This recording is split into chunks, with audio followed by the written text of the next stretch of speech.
ஒரு ஊர்ல ஒரு ஆள் இருந்தான். அவனுக்கு ஒரே ஒரு மகள். அவளை நல்ல இடத்துல கட்டி கொடுக்கணும்னு ஆசைப்பட்டான். அதுக்காக மாப்பிள்ளை தேடிட்டு இருந்தான். அவன் கொஞ்சம் வசதியான ஆள். அதனால நிறைய பேர் வந்தாங்க. இருந்தாலும் ஒரு நல்ல குணமுள்ள மாப்பிள்ளையா இருக்கணும் அவன் எதிர்பார்த்தான். அப்படி இருக்கணும்னு தொடர்ந்து முயற்சி பண்ணான். கடைசியா ஒரு 3 பேர் கிடைச்சாங்க. அந்த 3 பேர்ல யாரை தேர்ந்தெடுக்கிறது, இதுதான் அவனுக்கு வந்த குழப்பம். இந்த நிலைமையில ஒரு பெரியவரை தேடி போனான். அவர்கிட்ட தன்னுடைய பிரச்சனையை சொன்னான். அவர் கொஞ்சம் யோசனை பண்ணார். அதுக்கப்புறம் 3 பேரையும் கூப்பிட்டார். இதோ பாருங்கப்பா, உங்க 3 பேருக்கும் 3 மாச கால அவகாசம் தர்றேன். நீங்க இப்ப போகலாம். 3 மாசம் கழிச்சு திரும்பி வரலாம். அப்படி வரும்பொழுது இந்த 3 மாச காலத்துல நீங்க செஞ்ச நல்ல காரியம் ஏதாவது ஒன்று சொல்லணும். அதை வச்சு உங்களில் ஒருத்தரை நாங்க தேர்ந்தெடுத்துக்கிறோம் அப்படின்னு சொன்னாராம். 3 பேரும் சரின்னு சொல்லிவிட்டு திரும்பி போயிட்டாங்க. 3 மாசம் ஆச்சு. அதுக்கப்புறம் ஒரு நாள் திரும்பி வந்தாங்க. அவர் அவங்கள கூப்பிட்டு உட்கார வச்சார். அப்புறம் கேட்டார், இப்போ சொல்லுங்க, இந்த 3 மாச காலத்துல நீங்க செஞ்சிருக்கிற ஏதாவது ஒரு நல்ல காரியத்தை சொல்லுங்க அப்படின்னார். முதல்ல ஒருத்தன் எழுந்திருச்சு நின்னான். ஐயா, எங்க அப்பா இறந்த பிறகு அவரோட கணக்கு வழக்குகளை எடுத்து பார்த்துக்கிட்டு இருந்தேன். அவர் ஒரு வியாபாரி கிட்ட 10,000 ரூபாய் கடன் வாங்கி இருக்கிறதாக எழுதியிருந்தார். அந்த வியாபாரியும் இப்ப உயிரோட இல்ல. இருந்தாலும் அந்த வியாபாரியோட மகனை தேடி கண்டுபிடிச்சேன். கணக்கு புத்தகத்தை காட்டினேன். எங்க அப்பா உங்க அப்பா கிட்ட 10,000 ரூபாய் கடன் வாங்கி இருக்கிறதாக இதை எழுதியிருக்கிறார். அதனால அதை திருப்பி கொடுக்கறதுக்காக வந்திருக்கிறேன். இந்தாங்க அந்த பணம் அப்படின்னு சொல்லி கொடுத்துட்டு வந்துட்டேன் அப்படின்னு நானும். இதை பெரியவர் கவனமா கேட்டுக்கிட்டார். அதுக்கப்புறம் 2வது இளைஞன் எழுந்திருச்சான். ஐயா, நான் போன மாசம் ஒரு நாள் ராத்திரி வேளையில ஒரு காட்டுப்பாதை வழியா எங்க ஊருக்கு போய்கிட்டு இருந்தேன்.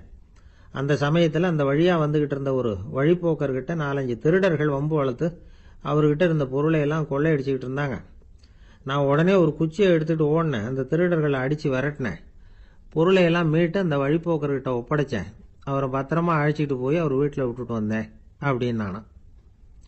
இதையும் பெரியவர் கவனமா கேட்டுக்கிட்டார்.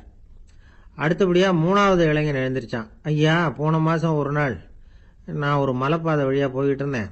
மலைப்பாதை விளிம்புல ஒரு மதகு கட்டை, அது மேல ஒரு ஆள் படுத்து தூங்கிட்டு இருந்தான். அந்த பக்கம் தவறி உருண்டு விழுந்திருந்தான்னா அதில் பாதாளம். அது மலையடி வாரத்தில் போய் தான் விழணும். அவ்வளவு பள்ளம்.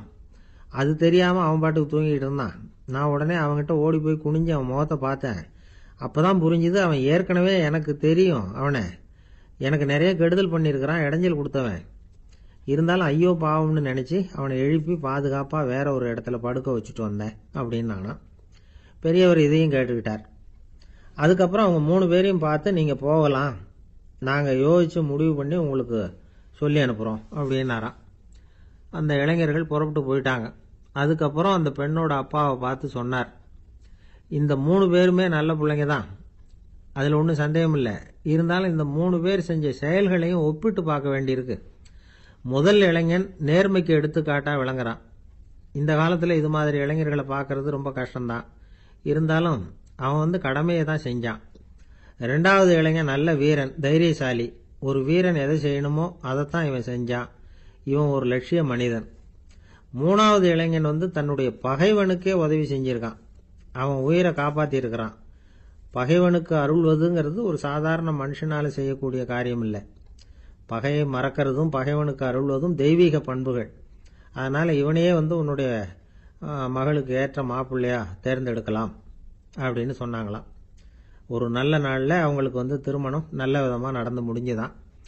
இது சுவாமி சின்மயானந்தர் சொல்லி இருக்கிற ஒரு கதை. இதுல இருந்து நாம புரிந்து கொள்ள வேண்டிய ஒரு கருத்து, நமக்கு கெடுதல் பண்ணவங்களுக்கும் நாம நல்லது செய்யணும். ஆனா நடைமுறையில அப்படி நம்மால செய்ய முடியறதில்ல. அதுதான் சிக்கல். நம்மால் ஒருத்தங்கிட்ட கேட்டேன், ஏண்டா உன்னுடைய பகைவன் ஒருத்தன் அது மாதிரி ஒரு மலைப்பாதை மதகு கட்டையில படுத்திருந்தா உடனே நீ என்ன நினைப்ப அப்படின்னு கேட்டோம். இது ஒரு அருமையான சந்தர்ப்பம்னு நினைப்பேன் அப்படின்னா. எதுக்குன்னு கேட்டோம். அவனை அந்த பக்கமா உருட்டி கீழே தள்ளுறதுக்கு அப்படின்னா. ஒரு காடு, நல்ல மரம்லாம் செழிச்சு இருந்தது. அப்படிப்பட்ட காட்டுல ஒரு சாது இருந்தார். அவர் எப்படின்னா, எப்பவும் ஒரு மரத்தடியில் உட்காந்துருப்பார். ஏன்னா அவருடைய இருப்பிடமே அதுதான். அவர் என்ன பண்ணுவார், 3 கல் வச்சிருந்தார். செங்கல் மாதிரி இருக்கும், ஆனா அதை விட கொஞ்சம் பெருசா இருக்கும். எதுக்கு அந்த 3 கல்லுன்னா, அதுதான் அவருடைய படுக்கை.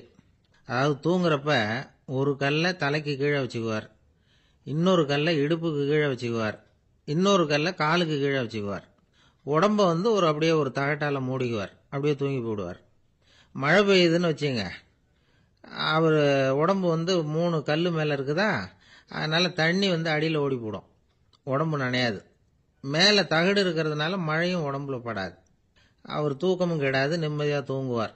பகலில் அந்த 3 கல்லையும் ஒரு சேர ஒரு அடுப்பு மாதிரி வச்சு அது மேலே உட்காந்துக்குவார். அதனால் பாம்பு பூச்சி எதுவும் அவரை வந்து தொந்தரவு பண்ணுறதில்ல. அது பாட்டுக்கு நகர்ந்து போயிடும். அவர் பாட்டுக்கு நிம்மதியாக இருப்பார். யாராவது எதையாவது கொண்டுகிட்டு வந்து கொடுத்தா அதை வாங்கி சாப்பிடுவார், அவ்வளவுதான். ஒரு நாள் அந்த நாட்டு அரசன் காட்டுக்கு வேட்டையாட வந்தான். அந்த வழியாக வந்தப்போ இந்த சாது படுத்திருக்கிறத பார்த்தான். பரிதாபப்பட்டான். ஐயோ பாவம், இவர் இப்படி இந்த கல் மேலே உடம்ப வச்சுக்கிட்டு தூங்குறாரு, என்ன பாடுபடுவார். இவரை நாம் வந்து அரண்மனைக்கு அழைச்சிட்டு போய் சுகமாக நிம்மதியாக இருக்கிறதுக்கு வழி செஞ்சு கொடுப்போம், அது ரொம்ப நல்லாயிருக்கும் அப்படின்னு நினச்சான். அப்படி நினச்சிக்கிட்டே அரண்மனைக்கு வந்துட்டான். அதுக்கப்புறம் ஒரு பல்லக்கையும் 2 சேவகர்களையும் காட்டுக்கு அனுப்பி அந்த சாதுவை மெதுவாக இங்கே அழைச்சிட்டு வந்துடுங்க அப்படின்னு சொல்லி அனுப்பி வச்சான். இவங்க போய் அவர்கிட்ட விவரத்தை சொன்னாங்க. எனக்கு என்னத்துக்கு அரண்மனை வாசம் அப்படின்னார். இருந்தாலும் மன்னர் உத்தரவு, நீங்கள் அவசியம் வரணும் அப்படின்னாங்க இவங்க.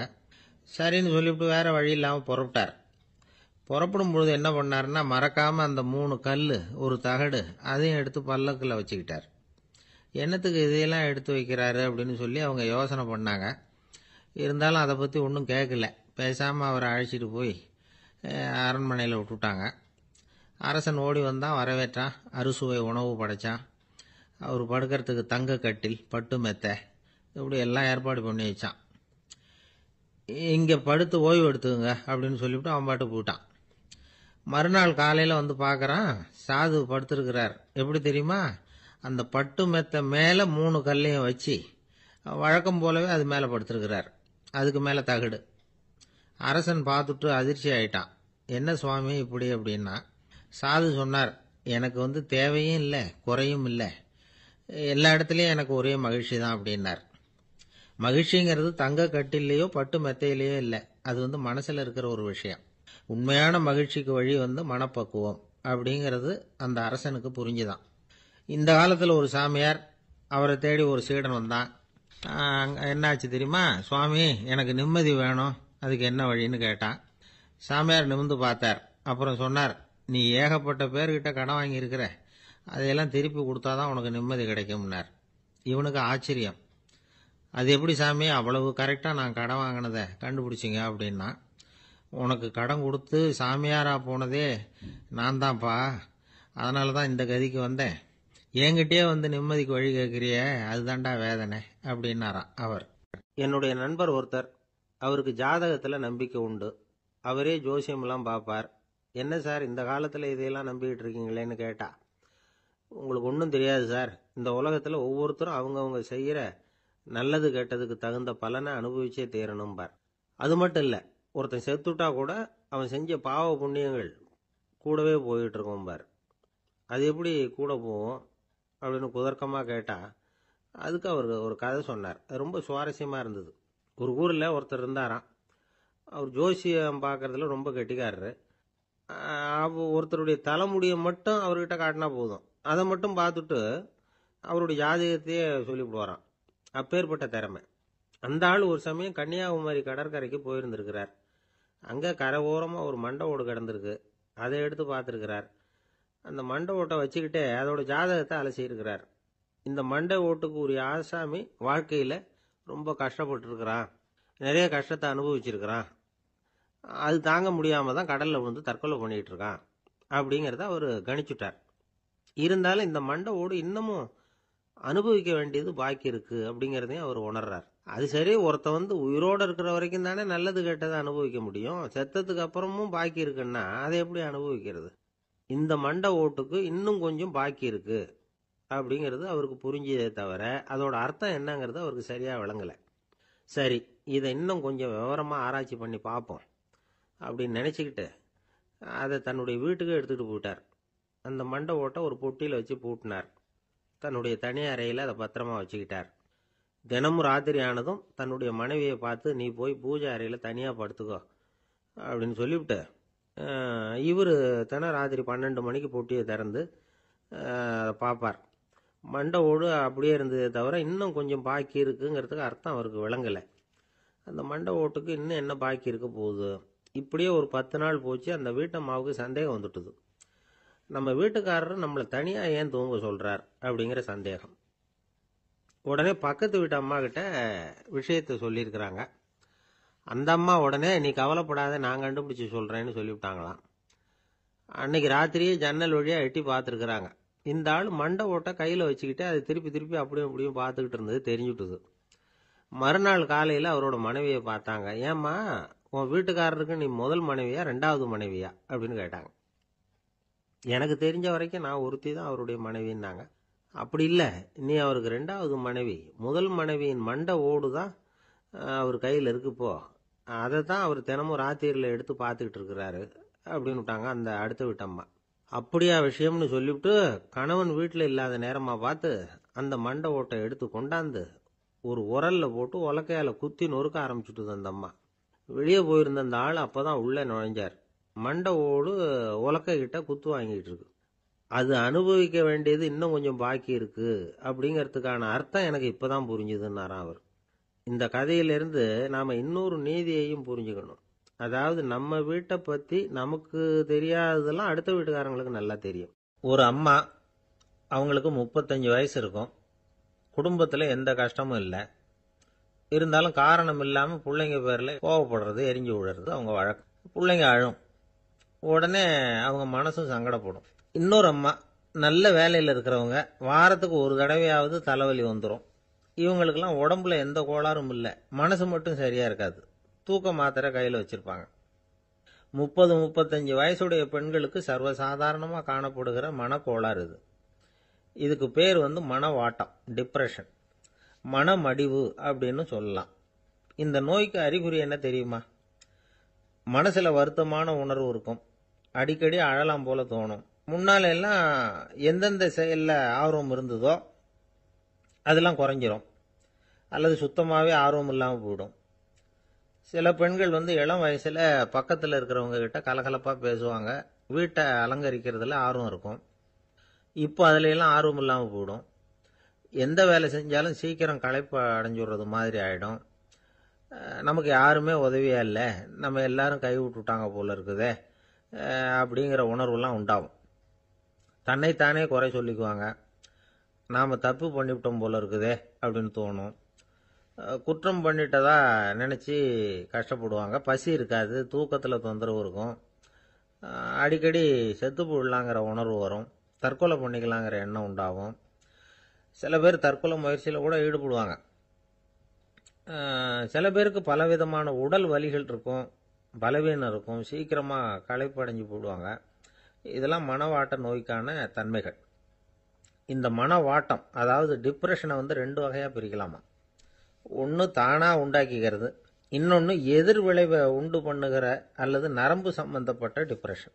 தானாக உண்டாக்கிக்கிற மனவாட்ட நோய் இருக்கு பாருங்க, அதுக்கு ஏதாவது சூழ்நிலை காரணமாக இருக்கலாம், அல்லது இல்லாமலும் போகலாம். மூளையில் டொபாமைன் அல்லது செரட்டோனின் இதோட அளவு குறையும் பொழுது இந்த டிப்ரெஷன் உண்டாகுது. இதுக்கு ஓரளவு பிறவி காரணங்கள் கூட இருக்கலாம். குடும்பத்தில் வேற சிலருக்கும் வரலாம். பாதிக்கப்பட்ட பெண்ணை பார்க்கறதுக்கு பலவீனமாக தெரியும், கடுமையான குற்ற உணர்வு இருக்கும், தனியாக இருக்கிறதுக்கு ஆசைப்படுவாங்க, நடு ராத்திரியில் எழுந்திரிச்சு உட்காந்து கஷ்டப்பட்டுக்கிட்டு இருப்பாங்க, கொடூரமான முறையில் தற்கொலை பண்ணிக்க முயற்சி பண்ணுவாங்க, தீ வச்சுக்கிறது, அமிலத்தை குடிக்கிறது, தூக்கில் தொங்குறது. இப்படி தானாக வரவழைச்சிக்கிற மனவாட்ட நோய் மறையக்கூடிய நோய். ஒரு தடவை வந்தால் 3லேருந்து 6 மாதம் வரைக்கும் நீடிக்கும். இடைப்பட்ட காலங்களில் நோயாளி இயல்பாக இருப்பார். எதிர் விளைவை உண்டு பண்ணுகிற அல்லது நரம்பு சம்பந்தப்பட்ட மனவாட்ட நோய் எப்படின்னா, கணவன் மனைவி, மாமியார் மருமகள், இப்படிப்பட்ட உறவு முறை பிரச்சனைகள், தோல்விகள், எரிச்சல்கள், ஆபீஸ் பிரச்சனை, இப்படிப்பட்ட சூழ்நிலையால் உண்டாகிறது. எல்லாத்துக்கும் மருந்து இருக்குது, மார்க்கம் இருக்குது, கவலைப்பட வேண்டியதில்லை, தைரியமாக இருக்கணும். உளவியல் மருத்துவம் இதுக்கு ரொம்ப உபயோகமாக இருக்கும். சில பெண்களை பாருங்கள், அவங்க எதுக்கும் அலட்டிக்கிறது இல்லை. ஒரு அம்மா அப்படிதான் தன்னுடைய கணவனை அழைச்சிக்கிட்டு ஒரு மனநோய் மருத்துவர்கிட்ட வந்தாங்க. டாக்டர், எங்கள் வீட்டுக்காரர் திடீர்னு ஒரு மாதிரி ஆயிட்டார், வித்தியாசமாக நடந்துகிறார், எப்படின்னா, இவர் தன்னையே ஒரு ஒட்டட குச்சியா நினைச்சுக்கிட்டு இருக்கிறார். அப்படி நினைச்சுக்கிட்டு தன்னுடைய தலையாலேயே வீட்டில் உள்ள ஒட்டடையெல்லாம் தொடச்சிக்கிட்டு இருக்கிறார் அப்படின்னாங்க. எவ்வளவு நாளா அப்படி இருக்குதுன்னு கேட்டார் டாக்டர். ஒரு வாரம் அப்படி இருக்குது அப்படின்னாங்க அந்த அம்மா. அப்படின்னா முன்னாடியே ஏன் அழைச்சிட்டு வரல அப்படின்னு கேட்டார் டாக்டர். வீடு பூரா சுத்தமாகட்டுமேனு பார்த்துக்கிட்டு இருந்தேன் டாக்டர் அப்படின்னாங்களாம் அந்த அம்மா. நம்பிக்கை இல்லைன்னா இந்த உலகத்தில் நாம் நடமாடவே முடியாது. அவநம்பிக்கையோடு இருந்துக்கிட்டு இருந்தா என்னைக்கும் அவஸ்தை தான். நாம் நம்புறது நடக்குதோ இல்லையோ அது வேற விஷயம். ஆனால் எதையும் நம்பி தான் நாம் அடி வைக்க வேண்டியிருக்கு. வேற ஒன்றும் வேணாம், ஒரு லாட்ரி சீட்டு வாங்குறோம், அது எங்கே நமக்கு விழப்போகுது அப்படிங்கிற அவநம்பிக்கையோடவா வாங்குறோம்? பரிசு நமக்கு தான் அப்படிங்கிற நம்பிக்கை உள்ளூர இருக்கிறதுனால தான் அதை வாங்குறோம். இருந்தாலும் முடிவு வேற மாதிரி ஆயிடுது. அதுக்காக மனசு சோர்ந்து போறதில்ல, அடுத்த மாசமும் சீட்டு வாங்குறோம். இந்த நம்பிக்கை தான் மனித வாழ்க்கைக்கு ஆதாரம். ஒரு கடையில் போய் டீ சாப்பிட்றீங்க, அந்த டீ நல்ல டீ தானா, அதில் விஷம் கலந்துருக்குமா அப்படிங்கிற சந்தேகம் வந்துட்டுதுன்னு வச்சுங்க. அதுக்கப்புறம் அதை எப்படி நீங்கள் சாப்பிட முடியும்? நம்பி தான் சாப்பிட்ணும். ரயில் ஒழுங்காக போய் சேருங்கிற நம்பிக்கை இருக்கிறதுனால தான் அதில் ஏறி உட்காடுறோம். லெட்டர் ஒழுங்காக போய் சேருங்கிற நம்பிக்கை இருக்கிறதுனால தான் பெட்டியில் போடுறோம். சரி, நம்ம கதையெல்லாம் நம்மளோட இருக்கட்டும். மனித நம்பிக்கை எந்த அளவுக்கு உறுதியாகவும் அறிவுபூர்வமாகவும் இருக்கணுங்கிறதுக்கு அலெக்சாண்டர் வாழ்க்கையில் நடந்த ஒரு சம்பவத்தை உதாரணமாக சொல்லலாம். இந்த உலகத்தையே ஜெயிக்கணும்னு புறப்பட்டார் அலெக்சாண்டர். ஒரு கட்டத்தில் அவர் சிட்னஸ் நதி கரைக்கு சேர்ந்தார். அந்த சமயத்தில் அவருக்கு கடுமையான நோய் வந்துட்டுது. அவர் கூடவே வந்திருந்த கிரேக்க வைத்தியர்கள் என்னென்னமோ முயற்சியெல்லாம் பண்ணி பார்த்தாங்க. இருந்தாலும் அலெக்சாண்டருக்கு வந்திருக்கிறது என்ன நோய்ங்கிறத அவங்களால கண்டுபிடிக்க முடியல. ஏன்னா அந்த பகுதியில் உள்ளவங்களுக்கு மட்டுமே அதிகமாக வரக்கூடிய ஒரு வினோதமான நோயாக இருந்தது அது.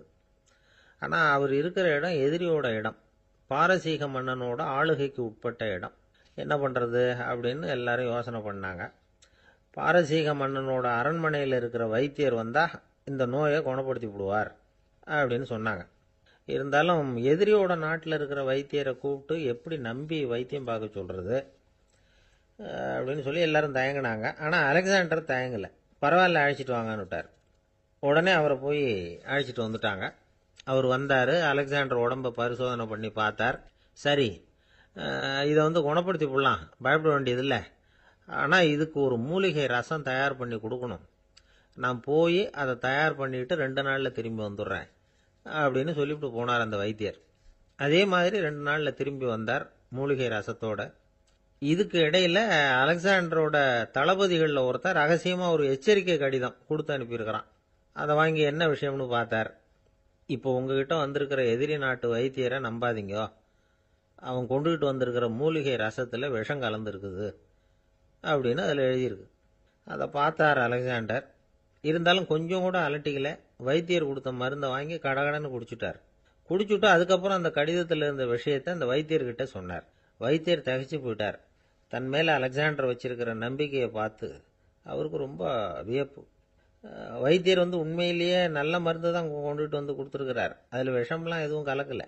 அதுக்கப்புறம் அலெக்சாண்டர் அந்த வைத்தியரை பார்த்து சொன்னாராம், நம்பிக்கைங்கிற அச்சாணியை ஆதாரமாக வச்சுக்கிட்டு தான் இந்த உலகம் சுற்றிக்கிட்டு இருக்குது. எனக்கு எதிரியாக இருந்தாலும் பாரசீக மன்னர் ரொம்ப பெரியவர். அப்பேற்பட்ட மன்னருடைய அரண்மனை வைத்தியர் தொழில் நேர்மை இல்லாதவராக இருக்க முடியாது, இருக்க மாட்டார். அப்படி இருந்தால் அவரை அரண்மனை வைத்தியராக வச்சிருக்கவே மாட்டாங்க அப்படின்னு நம்பினேன். என்னுடைய நம்பிக்கை வீண் போகலை அப்படின்னாராம். இதுதான் மானுட நம்பிக்கைங்கிறது. இந்த காலத்துலேயும் இது மாதிரி இந்த மானுட நம்பிக்கையை ரொம்பவும் சாமர்த்தியமாக கையாளுகிற கெட்டிக்காரங்க சில பேர் இருக்கிறாங்க. ஒரு இந்த காலத்து குரு, அவருக்கு ஒரு சிஷ்யன். குரு முன்னாடி அந்த சிஷ்யன் ரொம்ப பணிவாக நின்று, குருவே, உங்கள் கையால் விஷத்தை கொடுத்தாலும் அதை வாங்கி மடமடன்னு குடிச்சிருவேன் அப்படின்னா. உன்னுடைய குரு பக்தியை மெச்சினேன் அப்படின்னார் குரு. அதுக்கு அந்த சிஷ்யன், அப்படி இல்லை குருவே, உங்ககிட்ட சிஷ்யனாக இருக்கிறத விட உங்கள் கையால் விஷத்தை வாங்கி குடிச்சு விடுறது ரொம்ப நல்லது, அதனால தான் அப்படி சொன்னேன் அப்படின்னா. ஒரு காடு, அங்கே புத்தர் அவர் பாட்டுக்கு நடந்து போய்கிட்டே இருக்கிறார். அவருக்கு பின்னாடி ஒரு குரங்கு, அதுவும் தொடர்ந்து வந்துக்கிட்டே இருக்குது. புத்தர் திரும்பி பார்த்தார். குரங்கு அப்படியே குதிச்சு உயர எழும்பி ஒரு கிளையில் போய் உக்காந்துது. ஏன் இப்படி பண்ணுறேன்னு கேட்டார் புத்தர். என்னை சாதாரணமாக நினைக்க வேணாம், நான் மகாமந்தி, என்னால் எல்லாம் முடியும், முடியாதுங்கிற வார்த்தையே என்னுடைய அகராதியில் கிடையாது. என்ன வேணும்னாலும் செய்வேன் அப்படின்னுது. அப்படின்னா ஒரு பந்தயம் வச்சுக்கலாமான்னாரு இவர். ஓ வச்சுக்கலாமேன்னுது. வேற ஒன்றும் இல்லை, இப்போ நீ மேலே எழும்பி அந்த கிளையில் உட்காந்தது மாதிரி அங்கேருந்து தாவி என் உள்ளங்கையில் வந்து உட்காரணும், அவ்வளவுதான் அப்படின்னார். அப்படி உட்காந்துட்டா என்ன பரிசு அப்படின்னு கேட்டது அது. சொர்க்கத்தில் இருக்கிற மாமன்னன் மரகத சக்கரவர்த்தியை என்னோட வந்து இருக்கும்படியாக கூப்பிட்டுக்கிறேன். அந்த சமயத்தில் அவருடைய அரியணை வந்து அங்கே காலியாயிடும், நீ அதில் போய் உட்காந்துக்கலாம். பந்தயத்தில் தோத்துட்டா ஒரு கல்ப காலம் இந்த பூமியில் வாழ வேண்டியிருக்கும். அதுக்கு பிறகுதான் என்கிட்ட வர முடியும். என்ன சொல்ற அப்படின்னார். குரங்குக்கு தாவறது ஒரு பெரிய காரியமா? இது எனக்கு ரொம்ப சாதாரண விஷயம், என்ன இப்பவே தாவட்டுமா அப்படின்னுது. சரின்னு சொல்லி உள்ளங்கையை நீட்டினார். அவருடைய கை தாமரை இலை அளவுக்கு அப்படியே விரிஞ்சுது. குரங்கு சௌரியமா வந்து உட்கார்றதுக்காக. குரங்கு தாவறதுக்கு தயாராச்சு. அதுக்கு முன்னாடி ஒரு சின்ன யோசனை அதுக்கு. இந்த கிளையிலேருந்து அந்த கைக்கு தாவறது எனக்கு ரொம்ப அற்பமான ஒரு வேலை, இது ரொம்ப சாதாரணம், என்னுடைய கௌரவத்துக்கு இது சரியா இருக்காது. அதனால நான் என்ன பண்ண போறேன்னா, இங்கேருந்து கிளையிலேருந்து அப்படியே உயர எழும்ப போறேன். எழும்பி மேல் உலகம் போய் அங்க ஒரு சுத்து சுத்திவிட்டு அதுக்கப்புறம் அங்கேருந்து நேரா வந்து இந்த கையில உட்கார போறேன் அப்படின்னு நினைச்சது. என்ன யோசிக்கிற அப்படின்னார் புத்தர். ஒண்ணுமில்ல, இந்த பாயிரம் பார் அப்படின்னு சொல்லி தாவி உயர போயிட்டுது. கொஞ்ச நேரத்துல வான உலகத்துக்கே போய் சேர்ந்துட்டுது. அங்க போய் பார்த்தா அங்க ஒரு 5 பளிங்கு தூண்கள் இளம் சிவப்பு நிறத்துல நின்றுகிட்டு இருக்குது. குரங்கு நினைச்சுக்கிட்டது, புத்தர்கிட்ட போய் இந்த பளிங்கு தூண்களை பார்த்தோம்னு சொன்னா அப்படியே திகைச்சு போயிடுவார், இந்த தூண்ல ஏதாவது அடையாளம் செஞ்சுட்டு போகணும் அப்படின்னு அந்த இடத்துல மிதந்துகிட்டே நினைச்சுது. உடனே ஒரு தூணில் எழுந்துச்சு. என்ன எழுதிச்சுன்னா, ஒரு மகா ஞானி இங்க வந்துட்டு போறார் அப்படின்னு எழுதிச்சு. எழுதிவிட்டு அப்படியே கீழே தாவி வந்து புத்தரோட உள்ளங்கையில் உட்காந்துது. எப்படி பார்த்தீங்களா என்னுடைய வேலை? வான உலகத்துக்கே போய் அங்கே இருக்கிற 5 பளிங்கு தூண்களை பார்த்துட்டு அதில் நான் வந்த விவரத்தை எழுதி வச்சுட்டு அதுக்கப்புறம் இங்கே வந்திருக்கிறேன் அப்படின்னுது ரொம்ப பெருமையா. அப்படியா அப்படின்னார் புத்தர். ஆமாம், சந்தேகமாக இருந்தால் வாங்க அழைச்சிட்டு போய் காட்டுறேன் அப்படின்னுது அந்த குரங்கு. அதுக்கு தேவையில்லை, அப்படியே கொஞ்சம் கீழே குனிஞ்சு பார் தெரியும் அப்படின்னார் புத்தர். அங்கே பார்த்தா புத்தரோட உள்ளங்கை தெரிஞ்சுது. நல்லா உத்து பார்த்துது. அவரோட ஒரு விரல்ல அது எழுதிய வாசகம் தெரிஞ்சுது. குரங்கு யோசனை பண்ணிச்சு, அப்படின்னா வானத்தில் நான் பார்த்தது புத்தரோட விரல்களா அப்படின்னு யோசிச்சுது. இதை புரிஞ்சுக்கிட்ட உடனே அந்த குரங்கோட கர்வம் அழிஞ்சு போச்சான். நம்ம மனசு தான் இந்த குரங்கு. மனம்ங்கிறதும் ஆணவம்ங்கிறதும் ஒரு நாணயத்தின் 2 பக்கங்கள். மனம் உள்ளவரை ஆணவமும் இருக்கும். மனம் அழிஞ்சாதான் ஆணவம் அழியும். மனம் அழிய வேண்டும் அப்படின்னு பெரியவங்க சொல்றது இந்த அர்த்தத்துல தான். நம்ம ஆளுங்க சவால் விடுறதெல்லாம் வேற மாதிரி. ஒருத்தன் ஒரு வாய்க்காலை தாண்டுறேன்னு பந்தயம் கட்டி தாண்ட முடியாம வாய்க்காலில் விழுந்து காலை உடைச்சிக்கிட்டு கட்டு போட்டுக்கிட்டு வந்தான். ஏண்டா அப்படின்னு கேட்டாங்க. நான் பந்தயம் கட்டின நேரம் சரியில்லை அப்படின்னா. எப்படிறான்னு கேட்டிருக்காங்க. வாய்க்காலில் தண்ணி இருக்கிற நேரமா பார்த்து பந்தயம் கட்டியிருக்கணும் அப்படின்னானா. ரொம்ப நாளைக்கு முன்னாடி ஒரு நாள் கோவலன் நாடகம் நடந்தது. எங்க மதுரையில் நடந்தது. அதில் ஒரு முக்கியமான கட்டம்.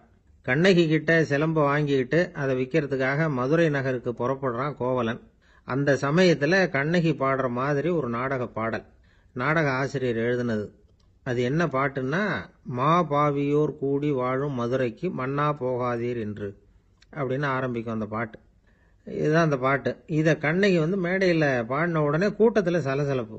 நம்ம ஊர்லயே வந்து நமக்கு முன்னாடியே நின்றுக்கிட்டு மா பாவியோர் கூடி வாழும் மதுரை அப்படின்னு சொல்றாங்களே, என்ன தைரியம் அப்படின்னு எல்லாம் குழப்பம் பண்ண ஆரம்பிச்சிட்டாங்க. மக்கள் சத்தம் போட ஆரம்பிச்சிட்டாங்க. எதிர்ப்பு குரல் அது பாட்டுக்கு வர வர அதிகமாக போட்டுது. கொண்டுகிட்டு வா அந்த நாடக ஆசிரியரை, எழுதுனது யார் அப்படின்னு ஒரே சத்தம் கூச்சல். வேற வழி இல்லை. மெதுவா மேடைக்கு வந்தார் அந்த நாடக ஆசிரியர். 4 பக்கத்திலிருந்தும் கேள்வி கணைகள். மக்களை பார்த்து கொஞ்சம் அமைதியா இருங்கோ அப்படின்னு சொல்லிவிட்டு தன்னுடைய விளக்கத்தை சொல்ல ஆரம்பிச்சார் அந்த நாடக ஆசிரியர். மா அப்படின்னு சொன்னா திருமகளாகிய லட்சுமி அப்படின்னு அர்த்தம். பா அப்படின்னா கலைமகளாகிய சரஸ்வதி. வி அப்படின்னா மலைமகளாகிய பார்வதி. மா பாவியோர் அப்படின்னா திருமகளும் கலைமகளும் மலைமகளும், இவங்க மூவரும் அப்படின்னு அர்த்தம். இந்த 3 பேரும் வாழ்கின்ற மதுரை புனிதம் நிறைந்தது, சகல செல்வங்களும் நிறைஞ்சது. அப்படிப்பட்ட ஊர்ல நான் வந்து அணிந்து கொள்ளும் இந்த சாதாரண சிலம்பை யார் வந்து வாங்கிக்குவாங்க அப்படிங்கிற எண்ணத்தோட தான் கண்ணகி அப்படி சொல்றா. அதை நினைச்சுதான் நான் எழுதினேன். ஆகவே மதுரையை வந்து ரொம்ப சிரமப்படுத்தணும், ரொம்ப மோசமா எழுதணும் அப்படிங்கிற எண்ணம்லாம் எனக்கு கிடையாது. பெருமைப்படுத்தணும்னு நினைச்சுதான் அப்படி எழுதினேன் அப்படின்னு விளக்கம் கொடுத்தாராம். இந்த விளக்கத்தை கேட்டதும் எல்லாரும் ரொம்ப சமாதானம் ஆயிட்டாங்களாம். இப்படி விளக்கம் கொடுத்த அந்த நாடக ஆசிரியர் யார் தெரியுமா? அவர்தான் தமிழ் நாடக உலகின் முதல் ஆசான் சங்கரதாஸ் சுவாமிகள். அவருக்கு நகைச்சுவை உணர்வும் அதிகம். 1920ஆம் ஆண்டு திருநெல்வேலியில் அவர் தங்கியிருக்கிறார் நாடகம் நடத்துறதுக்காக. அவர் தங்கியிருந்த வீட்டில் கொசு மூட்டைப்பூச்சி அதிகமாக இருந்திருக்கு. அவரால் தூங்கவே முடியல. அவர் அனுபவித்த தொல்லைகள் ஒரு பாட்டாக உருவாச்சு. வேடிக்கையாக ஒரு பாட்டு எழுதினாராம். மூட்டையும் கொசுவும் ஒரு வீட்டிலே மீட்டிங் போட்டால் முன்னே நிற்க யாரால் முடியும்? கொசு மோகன ராகம் போல சத்தம் போட்டு முன்னே நின்று செய்திடும் யுத்தம். இதை மறுநாள் நாடகத்தில் கோமாளி வேஷம் போட்ட ஒரு சிறுவனை விட்டு பாட வச்சிருக்காரு. எல்லாரும் சிரிச்சு ரசிச்சாங்களாம். சங்கரதாஸ் சுவாமிகள் கல்யாணமே பண்ணிக்கல, துறவி மாதிரியே வாழ்ந்திருக்கார். தமிழ் நாடக கலைக்கு தன்னையே அர்ப்பணம் பண்ணிட்டவர் அவர். 1922 நவம்பர் மாசத்துல ஒரு நாள் புதுச்சேரியில் அவர் வாழ்க்கை முடிஞ்சுது. அப்போ அவருக்கு வயசு 55. சங்கரதாஸ் சுவாமிகள் நாடக ஆசிரியர் மட்டும் இல்லை, மேடை நாடக இயக்குனர், தயாரிப்பாளர். அவரே ஒரு சிறந்த நடிகர். ஒரு தடவை சாவித்திரி நாடகத்தில் இவர் யமதர்மனா வேஷம் போட்டு நடிச்சிருக்கிறார். நாடகம் பார்த்துக்கிட்டு இருந்த கருவுற்ற ஒரு பெண்மணிக்கு பயத்தினால அங்கேயே குழந்தை பிறந்துட்டு தான். அந்த நிகழ்ச்சிக்கு அப்புறம் இவர் இந்த வேஷம் போடுறப்போலாம் ஜனங்களுக்கு முன்கூட்டியே எச்சரிக்கை கொடுக்க ஆரம்பிச்சிருவாராம். அதாவது அப்படி யாராவது பயப்படுறவங்க இருந்தா கொஞ்சம் கண்ணை மூடிங்க அல்லது எழுந்திரிச்சு போடுங்கன்னு. நடிப்புன்னா அப்படி இல்லை இருக்கணும். இந்த காலத்தில் நடிகர் ஒருத்தர் சொன்னார், சார் நான் இந்த நாடகத்தில் நடிக்கிறப்போ முகத்தில் நவரசங்களையும் காட்டி நடித்தேன், உணர்ச்சிகளை எல்லாம் நல்லா காட்டி நடித்தேன். அப்படி இருந்து ஜனங்கள் கல்லை எடுத்து மேடையில் வீசிவிட்டாங்க சார் அப்படின்னார். நாடகத்தில் உங்களுக்கு என்ன வேஷம் அப்படின்னு கேட்டாங்க. அது செத்து கிடக்கிற பணமா நடித்தேன் சார் அப்படின்னார். ஒரு ஊரில் ஒரு ஞானி இருக்கிறார். ரொம்ப பெரிய ஞானி, ரொம்ப வயசாயிட்டுது. கடைசி காலத்தில் அவர்கிட்ட சில பேர் வந்தாங்க. உங்கள் குரு யார் அப்படின்னு கேட்டாங்க. அவர் நிமிர்ந்து பார்த்தார். எனக்கு ஆயிரக்கணக்கான குருமார்கள் உண்டு, அவங்க பேரெல்லாம் சொல்லணும்னா இந்த காலம் பத்தாது. ஆனால் முக்கியமான ஒரு 3 பேரை பற்றி மட்டும் உங்களுக்கு சொல்கிறேன் அப்படின்னாராம். அப்புறம் சொன்னார், அந்த 3 பேரில் ஒருத்தன் ஒரு திருடன். ஒரு சமயம் ஒரு பாலைவனம் வழியாக நான் போய்கிட்டு இருந்தேன். அப்போது வழி தவறி போய் ஒரு கிராமத்துக்கு போயிட்டேன். அது இருட்டு நேரம், நடுராத்திரி, ஊரே உறங்கி போச்சு. அந்த நேரத்தில் ஒரு ஆள் மட்டும் ஒரு வீட்டு சுவத்தில் ஏதோ பண்ணி உள்ளே நுழையிறதுக்கு முயற்சி பண்ணிகிட்டு இருக்கிறான். அவங்கிட்ட போய் நான் இன்னைக்கு இங்கே எங்கே தங்க முடியும் அப்படின்னு கேட்டேன். அதுக்கு அவன், இந்த ராத்திரி வேளையில் அது ரொம்ப சிரமம், ஒரு திருடனோட உங்களால் தங்க முடியும்னா நீங்கள் என்னோட தங்கலாம் அப்படின்னா. நான் அவங்க கூட 1 மாதம் தங்கியிருந்தேன். ஒவ்வொரு நாள் ராத்திரியும் இப்போ நான் என்னுடைய வேலைக்கு போகிறேன், நீங்கள் ஓய்வு எடுத்துக்கோங்க அப்படின்னு சொல்லிவிட்டு போவான். அவன் திரும்பி வந்த உடனே உனக்கு ஏதாவது கிடைச்சிதான்னு நான் கேட்பேன். அதுக்கு அவன், இன்னைக்கு ராத்திரி ஒன்றும் இல்லை, நாளைக்கு மறுபடியும் முயற்சி பண்ணுவேன் அப்படின்பா. எப்பவும் அவன் நம்பிக்கை இழந்ததே கிடையாது, எப்பவும் சந்தோஷமாகவே இருப்பான். நானும் ரொம்ப காலமாக தியானம் பண்ணிக்கிட்டே இருந்தேன், ஒன்றுமே நடக்கலை. ஆனால் நான் என்ன பண்ணேன் தெரியுமா? மனசு வருத்தப்படும், நம்பிக்கை இழந்துருவேன். அப்போல்லாம் அந்த திருடனுடைய விடாமுயற்சி தான் ஞாபகத்துக்கு வரும். அதனால் அந்த திருடன் எனக்கு ஒரு குரு. என்னுடைய 2வது குரு யாருன்னா அது ஒரு நாய். இது எப்படின்னா, ஒரு சமயம் எனக்கு ரொம்ப தாகமாக இருந்தது. ஒரு நதியை நோக்கி போய்கிட்டு இருந்தேன். அப்போ ஒரு நாயும் வந்தது. அதுக்கும் தாகம். ஓடி ஆற்றை பார்த்தது. அதோட நிழல் ஆற்றுல தெரிஞ்சது. அதை பார்த்ததும் பயந்துட்டுது. அதாவது அது தன்னுடைய சொந்த உருவத்தையே கண்டு பயந்தது. அதை பார்த்து குறைக்குது, திரும்பி ஓடிச்சு. ஆனால் அதுக்கு தாகம் அதிகமாக இருந்ததுனால அது மறுபடியும் திரும்பி வந்தது. பார்த்தா மறுபடியும் தண்ணியில் நாயோட உருவம் தெரியுது. இப்படி சில தடவை பண்ணிச்சு. இருந்தாலும் கடைசியில் தண்ணியில் குதிச்சுட்டுது துணிஞ்சி. இப்படி குதித்த உடனே அதோட உருவமும் மறைஞ்சுட்டுது. இதை பார்த்தேன்.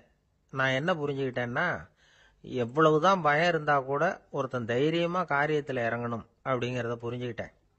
இந்த போதனை அந்த நாய்கிட்ட இருந்து எனக்கு கிடைச்சிது. இது ஒன்று. அடுத்தது என்னுடைய 3வது குரு யாருன்னா அது ஒரு சின்ன குழந்தை. நான் ஒரு சமயம் ஒரு நகரத்துக்கு போனேன். அங்கே ஒரு குழந்தை எரிகிற மெழுகுவத்தி ஒன்று எடுத்துக்கிட்டு வந்தது. நான் அந்த குழந்தைய பார்த்து வேடிக்கையாக கேட்டேன், ஏன் பாப்பா இந்த மெழுகுவத்தியை நீயாவே கொளுத்துனியா அப்படின்னு கேட்டேன். ஆமான்னுது அந்த குழந்தை. சரி, இந்த மெழுகுவத்தி முன்னாடி எரியாமல் இருந்தது, இப்போ எரியுது. இந்த மெழுகுவத்திக்கு வெளிச்சம் எங்கேருந்து வந்தது, அதை எனக்கு காட்ட முடியுமா அப்படின்னு கேட்டேன் அந்த குழந்தைகிட்ட. இதுக்கு அந்த குழந்தை சிரிச்சுக்கிட்டு அந்த மெழுகுவத்தியை ஊதி அணைச்சுட்டுது. அதுக்கப்புறம் என்னை பார்த்து கேட்டது, இப்ப இந்த மெழுகுவர்த்தியின் வெளிச்சம் போனதை பார்த்தீங்க இல்லையா, அது எங்க போச்சுன்னு எனக்கு சொல்லுங்க அப்படின்னுது. அந்த குழந்தை இப்படி கேட்டதும் என்கிட்ட இருந்த ஆணவம் அழிஞ்சுட்டுது. நான் படிச்சதெல்லாம் அந்த வினாடியில சுக்கு நூறா போயிட்டுது. என்னுடைய முட்டாள்தனத்தை நான் உணர்ந்தேன் அப்படின்னு இவ்வளவும் அந்த ஞானி விவரமா சொன்னாராம். அதனால நாம இன்னார்கிட்ட இருந்து தான் இதை கத்துக்கணுங்கிறது இல்லை, யாருகிட்ட இருந்தும் எதையும் கத்துக்கலாம். நம்மால் ஒருத்தன் ஒரு நாய் வளர்த்துக்கிட்டு இருந்தான். அந்த நாய்க்கு வால் கிடையாது. யாரோ ஏற்கனவே வெட்டி எடுத்துட்டாங்க. இந்த நாய் தான் சார் எனக்கு குரு, அதுகிட்டே இருந்து கூட நான் பாடம் கற்றுக்கிட்டு இருக்கிறேன் அப்படின்னா. அப்படி என்ன கற்றுக்கிட்டேன் அந்த வால் இல்லாத நாய்கிட்டே இருந்து அப்படின்னு கேட்டோம். நாம் யாருக்கிட்டையும் வாலாட்டக்கூடாது அப்படிங்கிற பாடத்தை அதுகிட்டே இருந்து தான் நான் கற்றுக்கிட்டேன் அப்படின்னா. ஒரு குரு, இளம் சீடர்கள் எதிரில் உட்காந்துருக்கிறாங்க. குரு பாடம் நடத்திக்கிட்டு இருக்கிறார். சீடர்களுக்கு ஒரு ஆசை, அதாவது ஒரு முக்கியமான மந்திரத்தை நம்ம குருநாதர்கிட்ட இருந்து கற்றுக்கணும் அப்படிங்கிறது அவங்க ஆசை.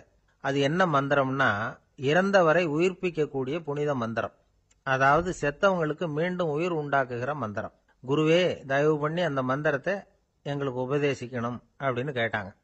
அது ரொம்ப ஆபத்தானது, அது என்னத்துக்கு உங்களுக்கு வேண்டாமேன்னாராம் குரு. எங்களுடைய நம்பிக்கை உறுதிப்படுறதுக்காகத்தான் கேட்குறோம், வேற ஒன்றும் இல்லை அப்படின்னாங்களாம் சீடர்கள். பக்குவப்படாத அறிவுங்கிறது ரொம்ப ஆபத்தானது அப்படின்னாராம் குரு. இது சீடர்களுக்கு புரியல. அது எப்படிங்க பக்குவப்படாத அறிவு ஆபத்தானதுன்னு சொல்றீங்க, அப்படின்னா என்ன அப்படின்னு கேட்டிருக்காங்க சீடர்கள். குரு அதுக்கு விளக்கம் கொடுத்தாராம்.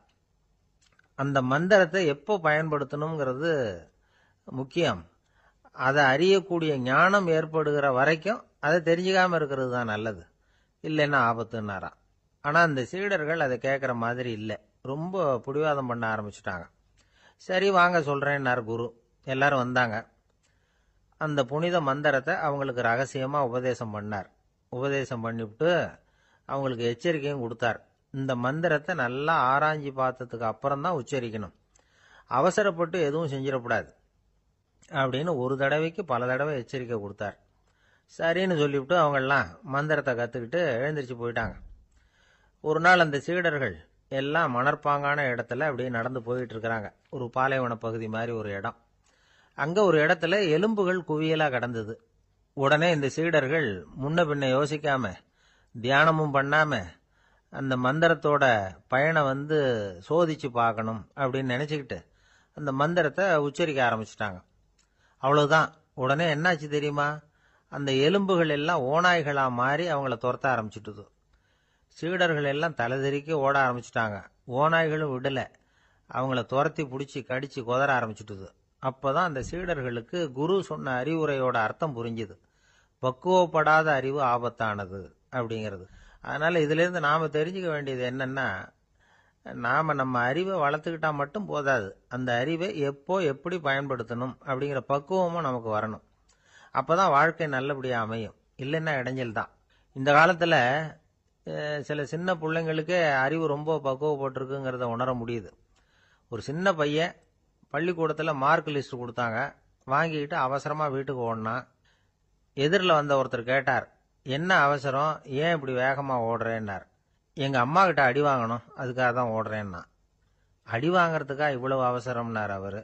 அப்படி இல்லைங்க, நான் போறதுக்குள்ள எங்க அப்பா வீட்டுக்கு வந்துட்டாருன்னா அவர்கிட்ட அடி வாங்க வேண்டியிருக்கும், அதை அவாய்ட் பண்றதுக்காக இப்படி ஓடுறேன் அப்படின்னு அந்த பையன். ஒருத்தர் ரொம்ப கவலையோட உட்காந்துருந்தார். எதை பத்தி சார் கவலைப்படுறீங்கன்னு கேட்டோம். எதிர்காலத்தை பத்தி கவலைப்படுறேன்னார். ஏன்னு கேட்டோம். என்ன பண்றதுன்னே தெரியல சார், எதிர்காலம் ஒரே இருட்டா இருக்கு, பாதையே புரியலன்னார். இன்னைக்கு நம்ம இளைஞர்கள் பல பேருக்கு எதிர்காலம் இருட்டா தான் தெரியுது. அவங்கெல்லாம் இந்த கதையை கொஞ்சம் கேட்கணும். ஒரு மலை அடிவாரத்தில் ஒரு சின்ன கிராமம். அந்த மலை ரொம்ப உயரமானது, அடர்த்தியா செடி கொடிகள் மரங்கள் அதில் மண்டி கிடக்குது. பகல் வேளையில இருட்டா தான் இருக்கும், அவ்வளவு அடர்த்தி. அந்த மலை உச்சியில ஒரு கோவில். முத நாள் ராத்திரியே புறப்பட்டாதான் காலையில அந்த கோயிலுக்கு போய் சேர முடியும். கிராமத்து இளைஞன் ஒருத்தன் அந்த மலை உச்சிக்கு போக வேண்டியிருந்தது. கையில ஒரு விளக்கை எடுத்துக்கிட்டு முத நாள் ராத்திரியே புறப்பட்டான். புறப்பட்டு போனவன் கிராமத்து எல்லையிலேயே நின்னுட்டான். ஏன் தெரியுமா, அவன் கையில இருந்த விளக்கோட வெளிச்சம் 10 அடி தூரத்துக்கு தான் தெரியுது. அது வரைக்கும் தான் பாதை தெளிவா இருக்குது. அதுக்கு அப்பால எல்லாம் ஒரே இருட்டா இருக்குது, பாதை புரியல. இவன் யோசனை பண்ணி பார்த்தான். மனசுக்குள்ள ஒரு சந்தேகம். 10 அடி தூரம் தானே வெளிச்சம் தெரியுது, அப்படின்னா நாம 10 அடி தூரம் தானே போக முடியும். அதுக்கும் அந்தாண்ட ஒரே இருட்டா இருக்குதே, அதுல எப்படி நாம நடந்து போறது? நாம ரொம்ப தூரம் நடந்து போய் ஆகணுமே. அப்படிப்பட்ட நினைப்பெல்லாம் அவனுக்கு வந்துட்டுது. இதுதான் அவன் மனசுல ஏற்பட்ட தயக்கம். இப்படி யோசிச்சுக்கிட்டே அந்த இளம் ஆசாமி புறப்பட்ட இடத்துலயே நின்றுகிட்டு இருக்கிறான். அந்த சமயத்துல ஒரு வயசான பெரியவர் அந்த பக்கமா வந்தார். அவரு கையில இதை விட சின்னதா ஒரு விளக்கு வச்சிருந்தார். அது எப்படின்னா அது ஒரு 5 அடி தூரத்துக்கு தான் வெளிச்சம் காட்டுது. அவ்வளவு சின்ன விளக்கு. அவரும் மலை உச்சிக்கு போறதுக்காக தான் வந்துகிட்டு இருக்கிறார். அவரை பார்த்து இவன் கேட்டான், என்ன பெரியவரே, இவ்வளவு சின்ன விளக்க வச்சுக்கிட்டு அவ்வளவு தூரத்துக்கு எப்படி மலையேற போறீங்க அப்படின்னு கேட்டான். நீ ஏன் இப்படி தயங்கிட்டே நிக்கிறேன்னு கேட்டார் பெரியவர். என்கிட்ட இருக்கிற விளக்கு 10 அடி தூரத்துக்கு தான் பாதையை காட்டுதுன்னா. இப்ப பெரியவர் சொன்னார், தம்பி, உன் கையில இருக்கிற விளக்கு கொடுக்கிற வெளிச்சத்தை வச்சு நீ முதல்ல 10 அடி தூரம் முன்னாடி போ. 10வது அடியில போய் நின்றுகிட்டு பாரு, மறுபடியும் ஒரு 10 அடி தூரத்துக்கு பாதை தெரியும். இப்படி உன் கையில இருக்கிற விளக்கு தொடர்ந்து வெளிச்சம் காட்டிக்கிட்டே இருக்கும். நீ முன்னேற முன்னேற அந்த வெளிச்சமும் முன்னேறும். அதனால எத்தனை கிலோமீட்டர் தூரம் வேணும்னாலும் நீ இந்த 10 அடி தூரம் வெளிச்சத்தை வச்சுக்கிட்டே நீ போயிடலாம், புறப்படு அப்படின்னார். இப்பதான் அந்த பெரியவர் சொன்னது இளைஞனுக்கு பளிச்சுன்னு புரிஞ்சுதான். உடனே உற்சாகமா புறப்பட்டான், உச்சிக்கு போய் சேர்ந்தான். இந்த கதையிலிருந்து நாம புரிஞ்சுக்க வேண்டியது என்ன தெரியுமா? நீண்ட கால திட்டம் ஒண்ணு போடும் பொழுது நமக்கு முன்னாடி இருக்கிறத மறந்துட்டு மனசை போட்டு குழப்பிக்க கூடாது. உங்க கையில என்ன இருக்கோ அதுலயே உங்க எதிர்காலம் மறைஞ்சி இருக்குது. கண் முன்னாடி தெரியறத வச்சு ஆரம்பிங்க, போக போக வழி தானா புலப்படும் அப்படிங்கிறார் ஒரு பெரியவர். பெரிய பயணங்களை எல்லாம் இப்படிதான் நடத்த வேண்டியிருக்கும். ஒவ்வொரு அடியா எடுத்து வச்சா ஓடி போய் சேர்ந்து விடலாம். மலைச்சு போய் நின்றுட்டா நின்றுகிட்டே இருக்க வேண்டியதுதான். நம்ம ஆள்லாம் ரொம்ப மோசமா இருக்கிறாங்க. ஒருத்தன் அப்படிதான் நீண்ட தூர பிரயாணம் ஒன்று புறப்பட்டான். ரயில் போய்கிட்டே இருந்தது. கொஞ்ச தூரம் போச்சு, பாதி வழியில கையில வச்சிருந்த டிக்கெட்டை காத்துல விட்டுட்டான். ஐயோ, என் டிக்கெட்டு போயிட்டுதே அப்படின்னு கத்த ஆரம்பிச்சுட்டான். பக்கத்துல இருந்த பெரியவர் அவனை பார்த்து பரிதாபப்பட்டு, கவலைப்படாத தம்பி, போனா போகுது, வேற டிக்கெட் வாங்கிக்கலாம் அப்படின்னு ஆறுதல் சொன்னார். அதுக்கு அவன் சொல்றான், சார், நான் அதுக்காக அழல, அந்த டிக்கெட்டு கிடைச்சாதானே நான் எந்த ஊருக்கு போகணுங்கிறது எனக்கு தெரியும் அப்படிங்கிறான். ஒரே ஒரு ஊர்ல ஒரு பாதிரியார் இருந்தார். ரொம்ப நாள் சந்தோஷமா வாழ்ந்தார். ஒரு நாள் அவர் மடத்து சமையல் அறையில பாத்திரங்களை கழுவி துலக்கி சுத்தப்படுத்திக்கிட்டு இருந்தார். அந்த சமயத்துல ஒரு தேவதூதன் அவர் முன்னாடி வந்து நின்னான். இவர் நிமிர்ந்து பார்த்தார். ஆண்டவர் என்னை உங்ககிட்ட அனுப்பியிருக்கிறார். பரலோகத்துல வாசம் செய்யறதுக்கு உங்களுக்கு நேரம் வந்துட்டுது அப்படின்னு நான் அந்த ஆள். ஆண்டவருக்கு என்னோட ஞாபகம் வந்ததுக்கு நன்றி. ஆனாலும் இப்போ இங்க நீயே பாரு, எவ்வளவு பாண்டங்கள் பாக்கி இருக்கு. இவ்வளவையும் நான் சுத்தப்படுத்த வேண்டியிருக்கு. நான் நன்றி கெட்டவனா இருக்க விரும்பல. இந்த பணியை முடிக்கிற வரைக்கும் என்னுடைய பரலோக வாழ்வை தள்ளி வைக்க முடியுமா? நீ என்ன நினைக்கிற அப்படின்னு கேட்டார். தேவதூதன் தனக்கே உரிய விவேகத்தோட அன்போட பாதிரியாரை பார்த்தான். சரி, என்ன செய்யலாம்ங்கிறத அப்புறம் சொல்றேன் அப்படின்னு சொல்லிவிட்டு புறப்பட்டு போயிட்டான். ஒரு நாள் அந்த பாதிரியார் தோட்டத்தில் உள்ள களைகளை எல்லாம் ஒரு களை கொத்தியால கொத்தி களை எடுத்துக்கிட்டு இருக்கிறார். அந்த சமயத்துல இந்த தேவதூதன் மறுபடியும் அவர் முன்னாடி வந்து நிக்கிறான். பாதிரியார் பார்த்தார். இத பாரு, இந்த தோட்டம் பூராவும் எவ்வளவு களை மண்டி கிடக்கு. பரலோகம் கொஞ்ச காலம் எனக்காக பொறுத்திருக்கலாம்னு நீ நினைக்கிறியா அப்படின்னு கேட்டார். தேவதூதன் சிரிச்சுக்கிட்டே மறுபடியும் மறைஞ்சிட்டான். மறுபடியும் அவர் களை எடுக்கிறது, தானிய களஞ்சியத்துக்கு வர்ணம் பூசுறது, இப்படிப்பட்ட வேலைகளில் ஈடுபட்டிருக்கார். இன்னொரு நாள் ஒரு மருத்துவமனையில் நோயாளிகளை கவனிச்சுக்கிட்டு ரொம்ப தீவிரமாக இருக்கிறார் அந்த பாதிரியார். ஒரு நோயாளியோட தாகத்துக்கு தண்ணீர் கொடுத்துட்டு நிமிர்ந்து பார்க்குறப்போ தேவதூதன் மறுபடியும் அவர் முன்னாடி வந்து நிற்கிறான். இந்த தடவை பாதிரியார் தன்னலமற்றவரா பேரன்பை காட்டக்கூடிய வகையில் தன்னுடைய 2 கைகளையும் உயர்த்தியபடி தேவதூதனின் கவனத்தை பிணியால் வாடக்கூடிய நோயாளிகளின் பக்கம் திருப்பினாராம். தேவதூதன் ஒன்றும் சொல்லல, மறைஞ்சிட்டான். அன்னைக்கு சாயந்தரம் பாதிரியார் மடத்தில் உள்ள தன்னுடைய அறைக்கு போய் இளைப்பாறினார். யோசிச்சு பார்த்தார். தேவதூதனையும் தேவதூதனின் விருப்பத்தையும் பல நாள் தள்ளி போட்டு வந்ததையும் அவர் ரொம்ப நினைச்சு பார்த்தார். திடீர்னு தான் முதுமை அடைகிறதையும் சோர்வு அடைகிறதையும் உணர்ந்தார். ஆண்டவரை நினைச்சார். ஆண்டவரே, உம்முடைய தூதனை மறுபடியும் என்கிட்ட அனுப்புனா நான் சந்திக்கிறதுக்கு ஆவலா இருக்கேன் அப்படின்னு சொல்றப்பவே தேவதூதன் பக்கத்தில் வந்து நின்னான். பாதிரியார் நிமிர்ந்து பார்த்தார். நீ இப்போவே என்னை அழைச்சிக்கிட்டு போக விரும்பினா நான் பரலோகத்துக்கு வர்றதுக்கு தயாராக இருக்கேன்னார். தேவதூதன் அந்த பாதிரியாரை அன்போடவும் விவேகத்தோடவும் பார்த்து, நீங்கள் என் கூட பரலோகத்துக்கு வர்ற தயாராக இருக்கிறதா சொல்கிறீங்க, ஆனால் நீங்கள் இதுவரைக்கும் வேற எங்கே இருந்ததா நினைக்கிறீங்க அப்படின்னு நானும். அப்படின்னா இதுவரைக்கும் இருந்த இடம் தான் பரலோகம் அப்படிங்கிறத உணர்த்தியிருக்கிறான். பரலோகம்னா என்னன்னு புரிஞ்சுக்கிறதுக்கு இந்த சம்பவம் நமக்கு உதவியாக இருக்குது. தொண்டு செய்கிறத விட பெரிய செயல் வேற எதுவும் இருக்க முடியாது. அது நம்ம மனசுக்கு கொடுக்குற சுகத்தை வேற எதுவும் கொடுக்க முடியாது. நாம் தொண்டு செய்கிற இடம் தான் அந்த புண்ணிய இடம். ஆனால் இந்த காலத்துல எல்லாம் நாம் தொண்டு செய்யணும்னு நினச்சி ஏதாவது ஆரம்பித்தா கூட அதை ஒரு மாதிரியாக சுற்றி நின்று வேடிக்கை பார்க்க ஆரம்பிச்சிடுறாங்க. ஒரு பெரியவர் அப்படித்தான் ஒரு தொண்டு செஞ்சுக்கிட்டு இருந்தார். ஒரு கோவில் கட்டிக்கிட்டு இருந்தாங்க. அதில் ஒரு இடத்துல ஒரு பலகையை வச்சு ஆணி அடிக்கிற வேலையை செஞ்சுக்கிட்டு இருந்தார் அந்த பெரியவர். ஒரு சின்ன பையன் அதை ரொம்ப ஊக்கமாக அக்கறையாக கவனிச்சுக்கிட்டு இருந்தான். பெரியவர் இதை கவனிச்சார். என்னப்பா பார்க்குற, உனக்கும் இது மாதிரி தொண்டு செய்யணும்னு ஆசையாக இருக்கா அப்படின்னு கேட்டார். அதுக்கு அந்த பையன் சொல்கிறான், அப்படி இல்லைங்க, நீங்கள் ஆணி அடிக்கிறப்போ கையில் சுத்தியால் அடிச்சுக்கிட்டா எப்படி துடிப்பீங்க எப்படி கத்துவீங்கன்னு தெரிஞ்சுக்கிறதுக்காக அதை பார்க்கணும்னு ஆசை, அதுக்காக தான் காத்துக்கிட்டு இருக்கேன் அப்படின்னு நானும். ஒரு தீக்குச்சி தீப்பெட்டியை பார்த்து கேட்டுதான், நாம் 2 பேரும் தானே உரசிக்கிறோம், ஆனால் நான் மட்டும் தீப்பிடிச்சி எரிஞ்சு போகிறேன், நீ அப்படியே இருக்கிறியே அப்படின்னு தான். அதுக்கு தீப்பெட்டி சொல்லியிருக்குது, உனக்கு தலையில் கணம் இருக்குது அதனால் அழிஞ்சு போகிற அப்படின்னு தான். எப்படி இருக்கு பாருங்க இந்த பதில். தலையில் கணம் உள்ளவங்க யாருமே சரியாக இருக்க முடியாது. எவ்வளவு பெரியவங்களாக இருந்தாலும் சரி, ரொம்ப கஷ்டம்தான் அது. கர்வம்ங்கிறது கூடவே கூடாது. இதை விளக்கறதுக்கு மகான் ஒருத்தர் ஒரு சம்பவத்தை சொல்கிறார். அர்ஜுனன் தீர்த்த யாத்திரை பண்ணானா. அப்போ தென்னிந்தியாவுக்கு வந்திருக்கிறான். ராமேஸ்வரத்துக்கு போனப்போ அங்கே இலங்கைக்கு கல்லுலாம் அடுக்கி போடப்பட்டிருந்த பாலத்தை பார்த்தானா. ஒரு சின்ன குரங்கு அதுக்கு பக்கத்தில் விளையாடிக்கிட்டு இருந்திருக்கு. அதை பார்த்துட்டு அர்ஜுனன் சிரிச்சிருக்கான். ஏன் சிரிக்கிறேன்னு கேட்டிருக்கு அந்த குரங்கு. ராமன் மிகச்சிறந்த வில் வீரன்.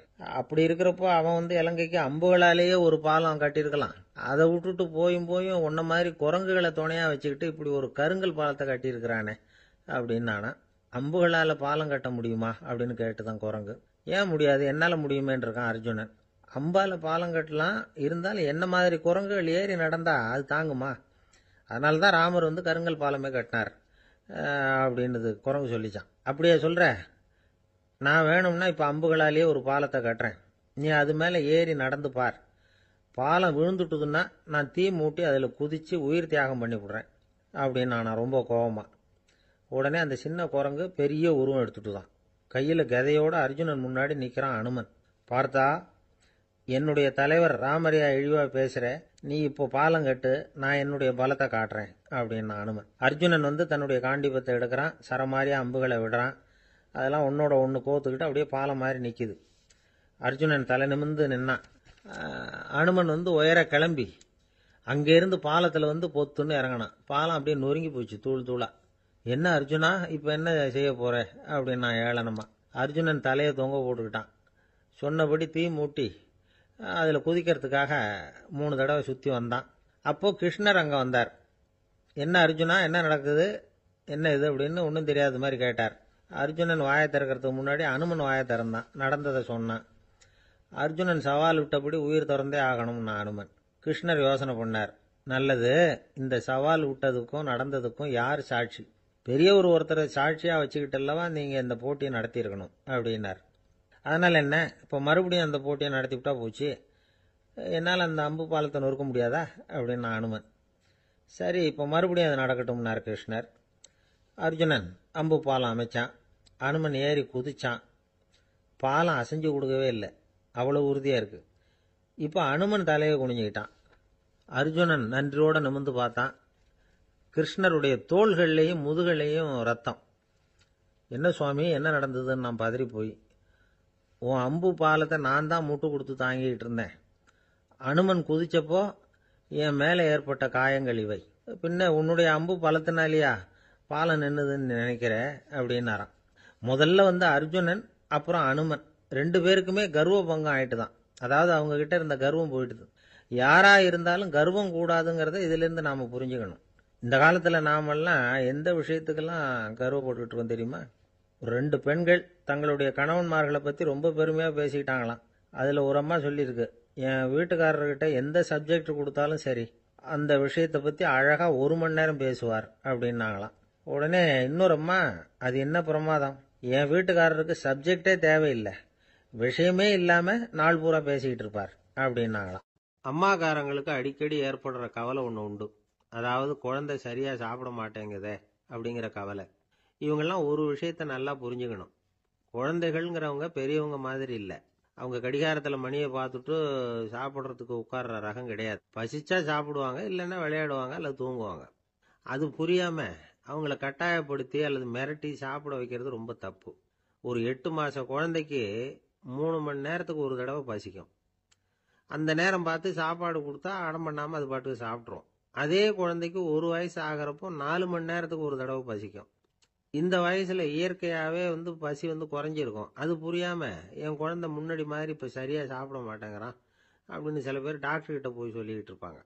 இன்னொரு விஷயம், ஒரு குழந்தைக்கு வயசு அதிகமாகிற வேகத்துக்கு உடம்பு எடையும் அதிகமாகிக்கிட்டே போகாது. உடம்பு எடை அதிகமாகிற வேகம் குறைஞ்சிக்கிட்டே வரும். 6 மாத குழந்தைக்கு ஒரு வாரத்தில் 150 கிராம் எடை கூடும். ஒரு வயசில் வாரத்துக்கு 71 கிராம் எடை கூடும். இது புரியாமல் அதிகமாக சாப்பாட்டை கொடுத்து குழந்தைய கஷ்டப்படுத்தக்கூடாது. ஏன்னா அளவுக்கு மீறின உணவு அஜீரணத்தை உண்டு பண்ணிவிடும். குழந்தைக்கு ஒரு தட்டில் கொஞ்சமாக ஆகாரத்தை வச்சு கொண்டுகிட்டு போய் கொடுக்கணும். மலை மாதிரி குவிச்சு வச்சா அதை பார்த்ததுமே பசி அடங்கி போயிடும். அடித்து மிரட்டி பயமுறுத்தி குழந்தைய சாப்பிட வைக்கிற பழக்கம் இருக்குது பாருங்க, அதுக்கு ஃபுட் ஃபோர்ஸிங் அப்படின்னு பேர். இப்படி பண்ணினா குழந்தைக்கு சாப்பாட்டில் விருப்பம் குறைஞ்சிரும், அதை கண்டாவே வெறுக்க ஆரம்பிச்சிடும். அது மாதிரி உளம் சார்ந்த பசி குறைவு, சைக்கோஜெனிக் அனோரெக்சியா, அது ஏற்படுமா. சாப்பாடுங்கிறதே ஒரு தண்டனை மாதிரி தோணும். குழந்தைகளுக்கு பிடிச்ச மாதிரியான ஆகாரத்தை கொடுக்கணும். சத்து அதிகம் இருக்குங்கிறதுக்காக அதுக்கு பிடிக்காத ஆகாரத்தை கொடுத்து கட்டாயப்படுத்தக்கூடாது. குழந்தைகளுக்கு 2 வயசு ஆகிறப்போ இயற்கையாகவே எதிர்மறை குணம் உண்டாகும். அதாவது அந்த எதிர்மறையாக பேசுறது. இது மாதிரி சமயங்களில் நாம் என்ன சொல்கிறோமோ அதுக்கு நேர்மாறாக நடந்துக்கும். ஏட்டிக்கு போட்டி. சாப்பிட சொன்னால் விளையாட போவோம், விளையாட சொன்னால் சாப்பாடு கேட்கும். இதை புரிஞ்சுக்கிட்டு நடந்துக்கணும். குழந்தை சொன்ன பேச்சை கேட்கலேன்னு கோவப்படக்கூடாது.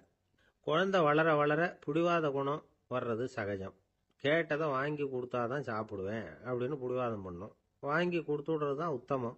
நீங்களும் அதுகிட்ட பிடிவாதம் பண்ணிட்டு இருக்கக்கூடாது. ஏன்னா கேட்டது கிடைக்கலையேங்கிற ஏமாற்றம் கூட குழந்தையோட பசியை குறைச்சிரும். கேட்டது கிடைச்சுட்டா பசி அதிகமாகும். கொடுத்ததை மலமலன்னு சாப்பிட்றோம். குழந்தைகளுக்கு கண்ட கண்ட நேரத்தில் சாப்பிட்றதுக்கு எதையாவது வாங்கி கொடுத்துக்கிட்டு இருந்தா சாப்பாட்டு நேரத்தில் சாப்பிடாம அடம் பண்ண ஆரம்பிச்சிடும். பள்ளிக்கூடம் போகிற பிள்ளைங்க காலை உணவை சரியாக சாப்பிட மாட்டாங்க. அச்சம், அவசரம், பரபரப்பு இதெல்லாம் தான் காரணம். பள்ளிக்கு புறப்படுறதுக்கு ஒரு 3/4 மணி நேரத்துக்கு முன்னாடியே சாப்பாடு போட்டுருங்க, அது சரியாக போடும். படிக்கிற குழந்தைகள் உடல் சோர்வு, மனச்சோர்வு இது காரணமாக கூட சாப்பிட மறுக்கிறது உண்டு. இப்போ உதாரணமாக சாயந்தரம் விளையாடி விட்டு வீட்டுக்கு வந்ததும் சாப்பிட சொன்னால் வேணாம்பாங்க. இது உடல் சோர்வு. ரொம்ப நேரம் வீட்டு பாடங்களை செஞ்சு முடித்த கையோடு சாப்பிட சொன்னாலும் அவங்களால சரியாக சாப்பிட முடியாது. இது உளச்சோர்வு, அதாவது மனச்சோர்வு. இதை தவிர குழந்தைகளுக்கு உடல் நலக்குறைவு ஏற்பட்டால் கூட சாப்பிட மறுக்கிறது உண்டு. சில மருந்து மாத்திரைகள் கூட பசியை குறைச்சிரும். அதனால் சரியாக தெரிஞ்சுக்கிட்டு குழந்தைகளை சாப்பிட வைக்கணும். அது புரியாமல் கையில் சாப்பாட்டு தட்டை வச்சுக்கிட்டு குழந்தைகளை விரட்டிக்கிட்டு அலையக்கூடாது. ஒரு சின்ன பையன் சொன்னான், எங்கள் அம்மா சாப்பாடு போடுறது தெரிஞ்சா நான் உடனே வீட்டை விட்டு வெளியில் ஓடி போடுவேன் அப்படின்னா. ஏன் அப்படி பண்ணுறேன்னு கேட்டோம். எங்கள் அப்பா கூட அது மாதிரி தான் சார் பண்ணுவார் அப்படிங்கிறான். அந்த காலத்தில் அண்ணாமலை ரெட்டியார்னு ஒருத்தர் இருந்தார். அவர் வெங்கனூர் அப்படிங்கிற கிராமத்தில் இருந்தார். அங்கேருந்து விருத்தாசலம் கோவிலுக்கு தவறாமல் போயிட்டு வந்துக்கிட்டு இருந்தார். இடையில வெள்ளாறு. அதில் ஒரு சமயம் வெள்ளம் வந்துட்டுது. இவரால் போக முடியல. அதோட விளைவு வெங்கனூர்லேயே ஒரு கோவில் கட்டணும் அப்படின்னு முடிவு பண்ணார், சிவாலயம். அந்த சமயத்தில் வடநாட்டில் பஞ்சம். அதனால் அங்கே இருந்த பல சிற்பிகள் தென்னாட்டை நோக்கி வர ஆரம்பித்தாங்க. அவங்க வெங்கனூர் வழியாக வர்றது தெரிஞ்சதும் இவர் போய் பார்த்தார். இங்கே ஒரு கோவில் கட்டணும், அதுக்கு நீங்கள் உதவணும்னார். பஞ்ச காலத்தில் இப்படி ஒரு வாய்ப்பு கிடைச்சதில் அவங்களுக்கும் ரொம்ப மகிழ்ச்சி. உற்சாகத்தோடு ஒத்துக்கிட்டாங்க. ஆலய திருப்பணி ஆரம்பமாச்சு. அவங்களுக்கு வேண்டிய எல்லா வசதிகளையும் இவர் செஞ்சு கொடுத்தார். அவங்களுக்கு எந்த குறையும் இல்லாமல் பார்த்துக்கிட்டார். அது மட்டும் இல்லை, ஒவ்வொரு நாளும் அங்கே வருவார். உங்களுக்கு என்ன வேணும் எது வேணும்னு கேட்பார். ஏதாவது குறை இருந்தால் சொல்லுவாங்க, உடனே தீர்த்து வைப்பார். இவரும் கேட்பார், எந்த குறையாக இருந்தாலும் என்கிட்ட சொல்லுங்க அப்படின்னு சொல்லுவார். அதை தவிர இவராகவே கவனிச்சும் அவங்களுக்கு என்னென்ன தேவைங்கிறத கண்டுபிடிச்சி அதையெல்லாம் கொடுத்துக்கிட்டு இருப்பார். என்ன தேவைன்னாலும் அதை நிறைவேற்றி வச்சுருவார். அந்த சிற்பிகளின் தலைவன் ஒருத்தன், அந்த ஆளுக்கு வெத்தலை பாக்கு போடுறது பழக்கம். இதை தெரிஞ்சுக்கிட்டு அதுக்காகவே ஒரு ஆளை ஏற்பாடு பண்ணார். வேணுங்கிறப்போலாம் நீ வெத்தலை சீவல் மடித்து கொடுக்க வேண்டியது உன் வேலை அப்படின்னு ஒருத்தனை ஏற்பாடு பண்ணிட்டார். இப்படியெல்லாம் செஞ்சதும் அவங்களுக்கும் ரொம்ப உற்சாகம். ரொம்ப பொறுப்பாக சிற்ப வேலைகளை செஞ்சுக்கிட்டு இருக்கிறாங்க. ஒரு நாள் என்னாச்சு தெரியுமா? அந்த சிற்பிகளின் தலைவன் ரொம்ப நுணுக்கமாக ஒரு வேலையை செஞ்சுக்கிட்டு இருக்கிறான். சாரம் போட்டு அது மேலே படுத்துக்கிட்டு அண்ணாந்து பார்த்து உச்சியில் நுணுக்கமான சிற்பங்களை உருவாக்கிக்கிட்டு இருக்கான். சிற்பியின் கவனம் செதறப்படாதுங்கிறதுனால இவர் மெதுவாக சத்தம் போடாமல் கிட்ட போய் நின்று அதை கவனிச்சுக்கிட்டு இருக்கிறார். அந்த சிற்பி வழக்கம் போல வெத்தலை பாக்குக்காக இடது கையை கீழே நீட்டினான். அந்த சமயம் பார்த்து அவருக்கு தாம்பூலம் கொடுக்கறவன் அங்கே இல்லை, எங்கேயோ போயிருக்கிறான். அண்ணாமலை ரெட்டியார் என்ன பண்ணார் தெரியுமா? தனக்காக கொடுக்கப்பட்ட தாம்பூலத்தை வாங்கி சிற்பியின் கையில் கொடுக்குறார். அவன் வாங்கி போட்டுக்கிட்டான். இது என்ன இன்னைக்கு வெத்தலை சீவல் வேற மாதிரி இருக்குது, வாசனை தாம்பூலமாக இருக்குது அப்படின்னு யோசனை பண்ணிட்டு கீழே திரும்பி பார்க்குறார். பார்த்தா ரெட்டியார் மறுபடியும் சிற்பி கை நீட்டும் பொழுது கொடுக்கறதுக்காக தாம்பூலத்தை மடித்து வாங்கி வச்சுக்கிட்டு தயாராக நிற்கிறார். சிற்பிக்கு அதிர்ச்சி. உடனே பொத்துன்னு கீழே குதிச்சான். ஐயா, என்ன இது நீங்களா அப்படின்னா. இவர் சொன்னார், நான் ஒன்றும் தப்பு பண்ணலையே, உன்னுடைய கை புண்ணியம் செஞ்ச கை, கோயில் கட்டுற கை, அந்த கைக்கு தாம்பூலம் கொடுக்கறதுல என்ன தப்பு அப்படின்னாராம். ஏற்கனவே பஞ்சத்தில் அடிபட்டு வந்த எங்களை நீங்கள் ஆதரிச்சதே பெரிய விஷயம். இந்த செயல் என்னை ஒரு பெரிய கடனாளி ஆக்கிவிட்டுது. ஐயா, எங்களுக்கு உணவு உடை இதை மட்டும் நீங்கள் கொடுத்தா போதும், ஊதியம்னு எதுவும் வாங்க மாட்டோம் அப்படின்னு நானா. அந்த சிற்பி எவ்வளவோ வற்புறுத்தியும் எதுவும் வாங்கிக்கலையாம். இந்த செய்தியை தமிழ் தாத்தா டாக்டர் ஊவேசா சொல்லியிருக்கிறார். அந்த காலத்தில் எப்படிப்பட்டவங்கெல்லாம் வாழ்ந்துருக்கிறாங்க பாருங்க. இந்த காலத்தில் ஒருத்தர் கோவில் கட்டினார், வேலை செய்கிற எல்லாருக்கும் சாப்பாடு போடுவார். சிற்ப வேலை செஞ்சுட்டு சாப்பிட வர்ற ஒவ்வொருத்தர் கையையும் அன்பாக பிடிச்சு முத்தம் கொடுத்து உள்ளே அனுப்புவார். அந்த கைகளுக்கு நீங்கள் கொடுக்குற மரியாதையாது அப்படின்னு கேட்டாங்க. அடா, அது இல்லைங்க, ஏற்கனவே முதல் பந்தியில் சாப்பிட வந்தவன் மறுபடியும் வர்றானான்னு கண்டுபிடிக்கிறதுக்காக கையை பிடிச்சி மோந்து பார்க்குறேன் அப்படின்னாராம் அவர். பிரம்மத்தை அறிந்தவன் பிரம்மமாகிறான் அப்படின்னு ஒரு பெரியவர் பேசினார் ஒரு கோவிலில். தைத்திரிய உபனிஷத்து அப்படி சொல்லுதான். இதை கேட்கும் பொழுது நமக்கு ஒரு சந்தேகம் வரும். அது எப்படி? பிரம்மத்தை அறிந்தவன் பிரம்மம் ஆகிறான்னா, சிங்கத்தை அறிந்தவன் சிங்கம் ஆகிறானா, தோசையை அறிந்தவன் தோசை ஆகிறானா? இப்படிப்பட்ட சந்தேகம் நமக்கு வர்றதுல ஒன்றும் ஆச்சரியம் இல்லை. இது இயற்கை. இதுக்கும் அந்த பெரியவரே பதில் சொல்றார். சிங்கம் வேற, நாம வேற. அதனால சிங்கத்தை அறிந்தவன் சிங்கம் ஆக மாட்டான். ஆனா பிரம்மம் வேற, நாம வேற இல்லை. அதனால பிரம்மத்தை அறிந்தவன் பிரம்மமாகறான் அப்படிங்கிறது அவரோட விளக்கம். மனிதன் அவன்தான் தான் பிரம்மங்கிறது தெரியாதனால தான் அதை வேற எங்கேயோ தேடிட்டு இருக்கிறான். கடைசியில் அது தான் தாங்கிறது புரிஞ்சுக்கிற பொழுது அவன் பிரம்மம் ஆயிடுறான். இதை விளக்கறதுக்கு ஒரு உபநிஷத்து கதையே இருக்கு. நமக்கு தெரிஞ்ச கதை தான், ஆனால் அதை வேற விதமான அர்த்தத்தில் விளையாட்டாக சொல்லிட்டு இருக்கிறோம். ஒரு சமயம் ஒரு 10 நண்பர்கள் ஒரு காட்டு வழியாக போய்கிட்டு இருக்கிறாங்க. குறுக்க ஒரு நதி, அதை கடந்து அடுத்த பக்கம் போகணும். எல்லாரும் ஒரு வழியாக கடந்து அடுத்த கரைக்கு போய் சேர்ந்துட்டாங்க. அங்கே போய் சேர்ந்ததுக்கு அப்புறம் எல்லாரும் பத்திரமா சேர்ந்துட்டோமா அப்படின்னு தெரிஞ்சுக்கிறதுக்காக எண்ணி பார்க்குறான் அந்த கூட்டத்து தலைவன். அவங்க மொத்தம் 10 பேர். ஆனால் அவன் எண்ணி பார்க்குறப்போ 9 தான் வருது. ஏன்னா அவன் தன்னை விட்டுவிட்டான். எதிரில் நிற்கிறவங்கள மட்டுமே எண்றான். ஐயோ 10வது ஆள் எங்கேங்கிறான், பதறான். சரி நீ இரு, நான் எண்ணி பார்க்குறேன்னு சொல்லிவிட்டு இன்னொருத்தன் எண்றான். அவனும் தன்னை விட்டுட்டு எண்றான். 9 தான் வருது. எல்லாரும் கொய்யோ முறையோன்னு கத்த ஆரம்பிச்சிட்டாங்க. அந்த சமயத்தில் ஒரு பெரியவர் அந்த பக்கமாக வர்றார். என்ன விஷயம்னு விசாரிக்கிறார். 10வது ஆளை 6 அடிச்சுட்டு போட்டுது அப்படின்னு சொல்லி இவங்க அழறாங்க. சரி அழாதீங்க அப்படின்னு சொல்லி அந்த தலைவனை பார்த்து இப்படி வாங்குறார். வர்றான். இப்போ எனக்கு முன்னாடி ஒரு தரம் எண்ணு பார்க்கலாம்ங்கிறார். 1 2 3ன்னு ஆரம்பித்து 9ல் முடிக்கிறான். உடனே பெரியவர் நீ தான் அந்த 10வது ஆள் அப்படிங்கிறார். இது உண்மை. நாம தான் அது. நாம தான் நம்மளை வேற எங்கேயோ தேடிட்டு இருக்கிறோம். நாம் எங்கேயோ தேடிட்டு இருக்கிறோமே அந்த பிரம்மம் நாம தான். இப்படி ஒரு பெரிய உண்மையை விளக்கறதுக்காக தான் அப்படி ஒரு கதை சொல்லப்பட்டது. ஆனால் அதை நாம் வேற விதமாக வேடிக்கையாக உபயோகப்படுத்திக்கிட்டு இருக்கிறோம். எப்படி தெரியுமா? ஒரு ஆத்தங்கரையில் ஒரு 10 பேர் முழிச்சுக்கிட்டே நின்றுக்கிட்டு இருந்தாங்களாம். அந்த பக்கமாக வந்த ஒருத்தன், ஏன் இப்படி முழிச்சுக்கிட்டு நிற்கிறீங்கன்னு கேட்டிருக்கிறான். எங்களுக்கு நீச்சல் தெரியாது, நாங்கள்லாம் அடுத்த கரைக்கு போய் சேரணும் அப்படின்னாங்களாம். சரி, நாங்கள் விட்டுட்டு போய் விடுறேன்.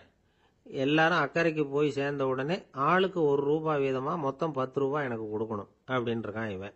சரின்னு ஒத்துக்கிட்டாங்க. இவன் ஒவ்வொருத்தராக கையை பிடிச்சி மெதுவாக ஆற்றுல இறக்கி அழைச்சிட்டு போயிட்டான். 9 பேரை கரை சேர்த்துட்டான். 10வது ஆள் பாதி ஆற்றுல போயிட்டு இருக்கிறப்போ திடீர்னு வெள்ளம் வந்துட்டுது. புடி நழுவி போச்சு. கையை விட்டுட்டான். வெள்ளம் அடிச்சிட்டு போட்டுது. அழைச்சிட்டு வந்தவன் நீச்சல் அடித்து தட்டு தடுமாறி கரைக்கு வந்து சேர்ந்துட்டான்.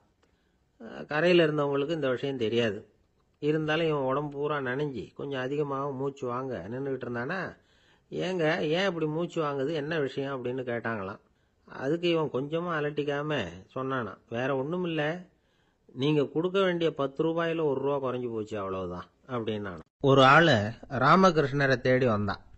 அவன் கையில் 1000 பொற்காசுகள் வச்சுருந்தான். அதை அவர்கிட்ட கொடுத்து இதை ஏற்றுக்கணும் அப்படின்னு ரொம்ப பணிவாக கேட்டுக்கிட்டான்.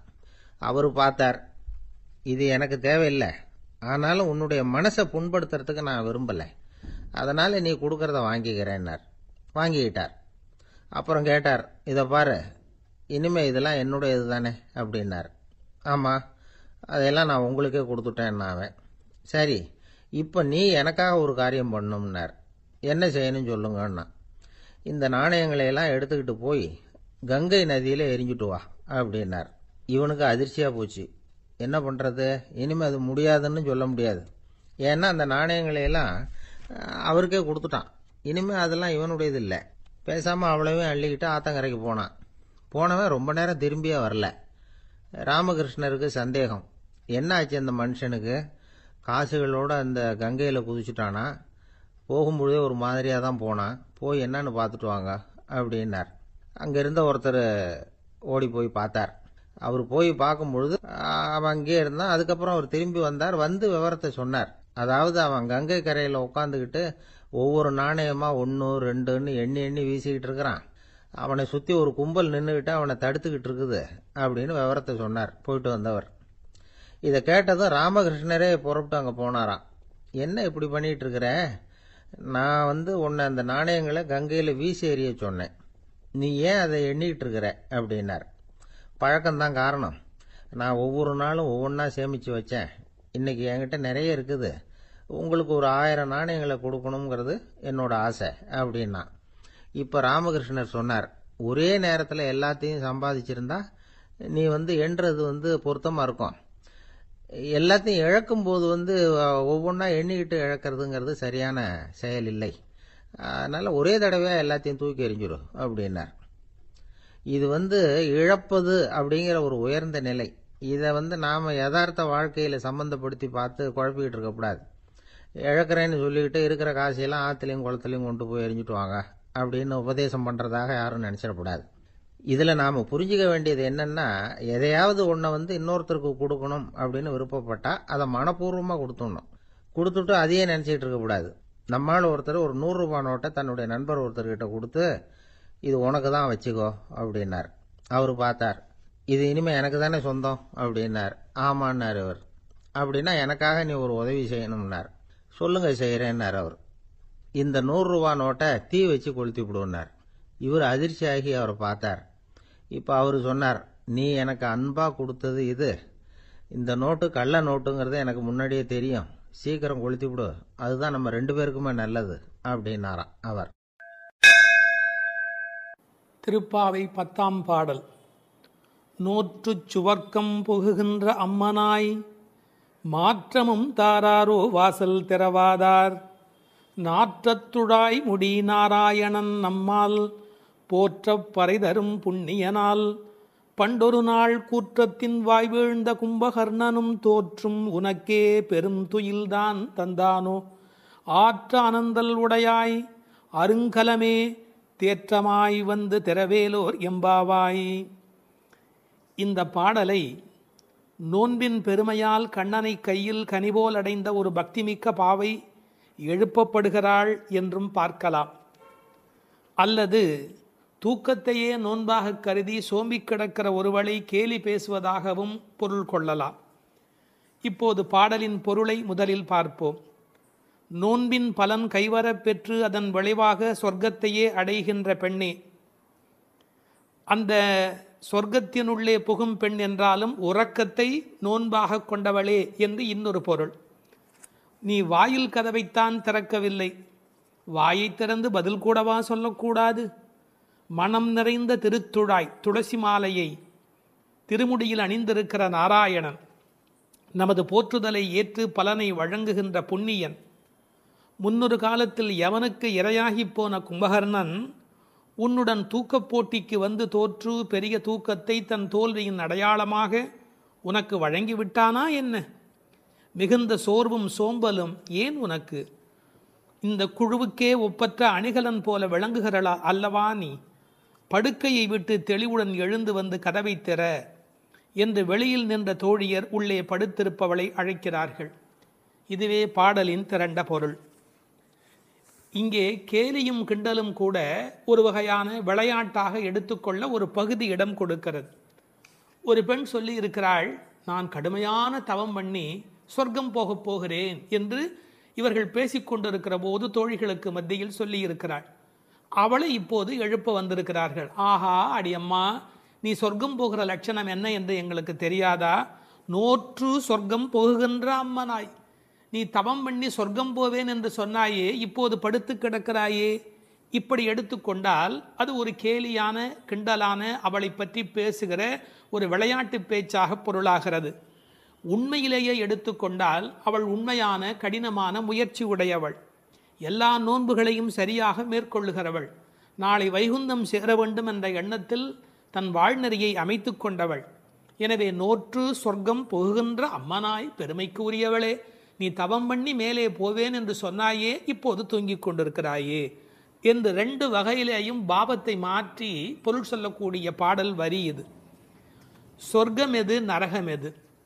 ராமாயணத்திலே சீதா பிராட்டியார் சொல்கிறார், உன்னோடு இருப்பதுதான் எனக்கு சொர்க்கம். ராமனிடத்திலே சொல்கிறார், உன்னை பிரிந்தால் அது நரகமாக ஆகிவிடுகிறது. ஆகவே பெருமானோடு இருக்கிற நேரம்தான் சொர்க்கம். இவள் ஒருவேளை தன் தவத்தின் பலனால் பெருமாளோடு இருக்கிறவளோ, இறைவனுடைய நினைப்பே சொர்க்கமாகிறது, மறப்பே நரகமாகிறது. இது இன்னொரு சிந்தனை. இவளுடைய இயல்பு பக்குவம் காரணமாக உயர்ந்து போய் சாது கோஷ்டியில் சேர்ந்து விட்ட காரணத்தால் சாமானியரோடு நமக்கென்ன பேச்சு என்ற எண்ணத்தில் வாயாடாமல் இருக்கிறாளோ என்பதை அடுத்த வரி நமக்கு புலப்படுத்தும். தனக்கு உரிய நல்ல கோஷ்டியிலே இருப்பது, சிறந்தவர்களோடு அந்த வர்க்கத்தில் இருப்பதுதான் சொர்க்கமாக மாறுகிறது. நீ அப்படி தகுந்த சாது கோஷ்டியிலே போய் சேர்ந்து விட்டதால் எங்களோடெல்லாம் பேசக்கூடாது என்பதற்காக மாற்றமும் தாராரோ, நீ பதில் தராமல் இருக்கிறாயா என்று ஒரு கேள்வி எழுகிறது. அம்மாடி, உன்னால் வீட்டு வாசல் திறக்க முடியவில்லை, வீட்டு வாசலே திறக்க முடியவில்லையே, உனக்காக வைகுந்த வாசல் திறக்கப் போகிறதா என்று இன்னொரு கிண்டல் பொருளும் அதற்குள்ளே இருக்கிறது. மாற்றம் தாராரோ வாசல் திறவாதார். ஒருவேளை உண்ணாவிரதம் மாதிரி மௌன விரதம் இருக்கிறாயா? அட, வாயில் திறப்பது கடினம், வாயை திறப்பது கூடவா கடினம்? வாசல் செம்மினால் வாயும் செம்ம வேண்டுமோ என்று வியாக்கியானத்திலே இந்த இடத்தை குறிப்பிடுவார்கள். நீ எழுந்து பேச வேண்டாம், கதவை திறக்கக்கூடாதா? கதவை திறக்க வேண்டாம், வாயாலாவது பதில் சொல்லக்கூடாதா? ஏன் இப்படி நீ இருக்கிறாய் என்று அந்த பெண்ணை கேட்பது போல் அந்த பாடல் அமைந்திருக்கிறது. அடுத்து நாராயணனை சொல்லுகிறார்கள். நாற்றத் துழாய்முடி நாராயணன். உலகத்திலேயே மிகப்பெரிய சிறப்பு துளசிக்கு உண்டு. பிறக்கும் போதே அது நறுமணத்தோடு பிறப்பது.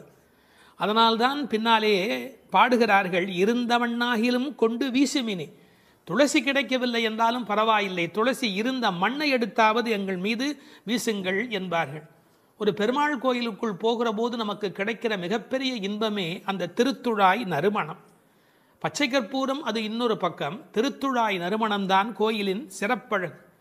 கண்ணன் திருத்துழாய் அணிந்து அங்கு வந்து சென்றால் 100 குழிக்கு தாங்கும் என்று உரை எழுதுவார்கள். அதாவது அவன் வந்து போன வாசம் அந்த இடம் முழுவதும் நிறைந்திருக்குமா. இப்போது திருத்துழாய் வாசம் வருவதாலே இந்த பெண்களுக்கு உள்ளூர ஒரு கவலை, ஒருவேளை கண்ணன் இங்கே உள்ளே வந்துவிட்டு போயிருக்கிறானோ என்கிற ஒரு சின்ன கவலையும் வெளிப்பட பேசுகிறார்கள். நாற்றத்துழாய்முடி நாராயணன். நான் துளசியை பற்றி ஒரு மருத்துவ புத்தகம் படித்து கொண்டிருந்தேன். அதில் துளசி பிராணசக்தியை கூட்டி நம்முடைய கபத்தை குறைக்கக்கூடியது. அது மட்டுமல்ல, அது 100 வகையான மேலான மருந்தாக அது பயன்பட்டு கொண்டிருக்கிறது. துளசி, கருந்துளசி, செந்துளசி, நாதுளசி என்று 4 வகையாக அது கிடைக்கிறது. பிராணசக்தியை கூட்டுகிறது என்பதற்காக அப்படியே எடுத்துக்கொள்ளுகிற போது அது முற்றிலுமாக ஒருவருடைய உடலை மாற்றி அமைக்கக்கூடியது. துறவரத்துக்கு போகிறவர்களுக்கு கூட துணை நிற்கக்கூடியது என்று ஒரு குறிப்பு எழுதி வைத்திருக்கிறார்கள். துளசியோடு ஒரு 5 மிளகு வைத்து 3 நாள் சாப்பிட்டால் 3 மாத காலம் ஒரு பெண் அப்படி சாப்பிட்டால் குழந்தை பேர் இல்லாத பெண்களுக்கு வாய்க்கும் என்று எழுதுகிறார்கள். 9 மிளகு வைத்து அரைத்து 7 நாட்கள் வெறும் வயிற்றில் சாப்பிட்டால் எந்த விஷமும் உரியும் என்று எழுதுகிறார்கள். எனவே மருந்தல்ல, மாமருந்தாக விளங்குவது திருத்துழாய். அந்த நாற்றத்துழாய் முடி நாராயணன். திருவடியில் மட்டுமல்ல, அவன் திருமுடியிலும் இருக்கிற மேன்மையும் ஏற்றமும் பெற்றது இந்த திருத்துழாய். அந்த நாராயணன் நம்மால் போற்ற பறைதரும் புண்ணியனால். இந்த நம்மால் என்பதை நம்மால் என்று பிரித்து சொல்வார்கள், நம்மால் என்று சேர்த்து சொல்வார்கள். அதாவது நாம் இப்போது பாடினால் அவன் நமக்கு பறை தருவான், நம்முடைய மால் நமக்கு பறை தருவான். நமக்கு மால் இருக்குமென்றாலும், மால் என்றால் மயக்கம். சில பேர் சுய மோகிகள், தன்னைத்தானே மோகித்து கொண்டு தன்னை பெரிதாக நினைத்து கொண்டிருப்பார்கள். அப்படிப்பட்ட குறையுடையவராக இருந்தாலும் கூட அவர்களுக்கு கருணை பாலிக்கிறவன் கடவுளாக மாறுகிறான். நம்மால் போற்ற பறை தரும் புண்ணியனால். அவன் புகழை பாடிய மாத்திரத்தில் நமக்கு பறை தருகிறான், புருஷார்த்தங்களை அருளுவதற்கு தயாராக இருக்கின்றான். அடுத்து அந்த பெண்ணை அவர்கள் கேலி பேசுகிறார்கள். அப்படிப்பட்டவனை நாங்கள் பாடுகிற போது கூட நீ தூங்கிக் கொண்டிருக்கிறாயே, இது என்ன நியாயம்? பண்டொரு நாள் கூற்றத்தின் வாய் வீழ்ந்த கும்பகர்ணனும். இந்த பண்டொரு நாள் என்பதற்கு நேரடியாக நீங்கள் பொழிப்புரை எழுதினால் முன்பு ஒரு நாள், அதாவது ராமாயணம் முன்னர் நடந்தது. அப்படி முன்பொரு நாள் நடந்த ராமாயண யுத்தத்தில் கும்பகர்ணன் தோற்று விழுந்தான். இது வெளிப்படையான பொருள். ஆனால் ஒரு நயம் இருக்கிறது. பண்டு ஒரு நாள், ராமாயண கதை படித்தவர்களுக்கு தெரியும், ராவணனை போன்றவர்கள் முதல் நாள் போருக்கு வருகிறார்கள், பின்னாலும் வருகிறார்கள். இந்திரஜித்தன் ஒரு நாள் வருகிறான், பிறகு இன்னொரு நாள் வருகிறான். ஆனால் கும்பகர்ணன் ஒரே ஒரு நாள் தான் போருக்கு வருகிறான், அன்றே மாண்டு போய் விடுகிறான். இந்த மிகப்பெரிய வரலாற்று குறிப்பை பண்டொரு நாள் கூற்றத்தின் வாய்வீழ்ந்த கும்பகர்ணன் என்று குறிக்கிறாள். கூற்றத்தின் வாய்வீழ்ந்த கும்பகர்ணன் என்றால் யமனுடைய வாயில் வந்து விழுந்த கும்பகர்ணன். ராமன் கொன்றான் என்று பழி சொல்ல விருப்பமில்லை. ஒருவர் தண்ணீர் குடிப்பதற்கு ஏரி வெட்டி வைக்கிறார், அதில் வந்து ஒருவர் விழுந்து விட்டால் அது ஏரி வெட்டி அவருடைய தவறா? அது மாதிரி தயரதன் பெற்ற மரகத மணித்தடம் ஸ்ரீராமன், அதில் வந்து விழுந்து இறந்தவன் கூற்றத்தின் வாய்வீழ்ந்த கும்பகர்ணன் என்று நயம்பட பேசுகிறாள். 6 மாதம் தூக்கமுடையவன் அவன் தோற்றும் உனக்கே பெருந்துயல்தான் தந்தானோ. தோற்றவர்கள், வெற்றி பெற்றவர்களுக்கு ஒரு பரிசு தர வேண்டும். அப்படி கும்பகர்ணன் தோற்றவன் இந்த தூக்கத்தை இவளுக்கு பரிசாக கொடுத்து விட்டு போயிருக்கிறான். கும்பகர்ணன் இவளோடு போட்டி போட்ட போது இவள் வெற்றி பெற்று விட்டாளாம். அந்த கேலி பேசுகிறார்கள், தோற்றும் உனக்கே பெரும் தொழில்தான் தந்தானோ. சோம்பல் எல்லா நோய்களுக்கும் மகப்பேறு மருத்துவ மறை. ஆங்கிலத்திலே என்தூசியாசம் என்று ஒரு வார்த்தை சொல்கிறார்கள். அதை பற்றி ஆழமான பொருள் சொல்லுகிறவர்கள், என்தூசியாசம் என்றால் உற்சாகம் என்று மட்டும் பொருள் அல்ல, இறைமையில் நிறைந்தவர் என்று ஒரு பொருள் கொள்ளுகிறார்கள். எனவே சோம்பல் இறைநிலைக்கு எதிரானது, உயிர்ப்பு இறைநிலைக்கு அடையாளமானது. நீ இப்படி கும்பகர்ணனை போல் தூக்கத்தில் இருக்கிறாயே, நீ அனந்த நிலையில் இருக்கிறார், அதாவது தூக்கமும் இல்லை விழிப்பும் இல்லை, அந்த நிலையில் இருக்கிறாய், ஆற்ற அனந்தல் உடையாய். ஆனால் நீ யார்? எங்களுக்கு அரும் கலை. நீ வந்தால் எங்கள் கோஷ்டிக்கே பெருமை, எங்கள் கோஷ்டியே ஒளி வீசக்கூடியது, எங்களுக்கு நல்ல அணிகலன் நீ. தேற்றமாய் வந்து திரவேலோர் எம்பாவாய். தேற்றமாய் என்றால் படுத்த நிலையிலேயே அப்படியே எழுந்து வெளியிலே வந்து விடாதே. அதுக்கு ஒரு உரை சொல்வார்கள், வால்மீகத்தில் இலக்குவனை பார்க்க தாரை வந்த மாதிரி வந்து விடாதே, நீ உன்னை அழகுபடுத்தி கொண்டு திருத்தமாக வர வேண்டும் என்ற குறிப்பை அருங்கலமே தேற்றமாய் வந்து திரவேல் என்று பாடுகிறார்கள்.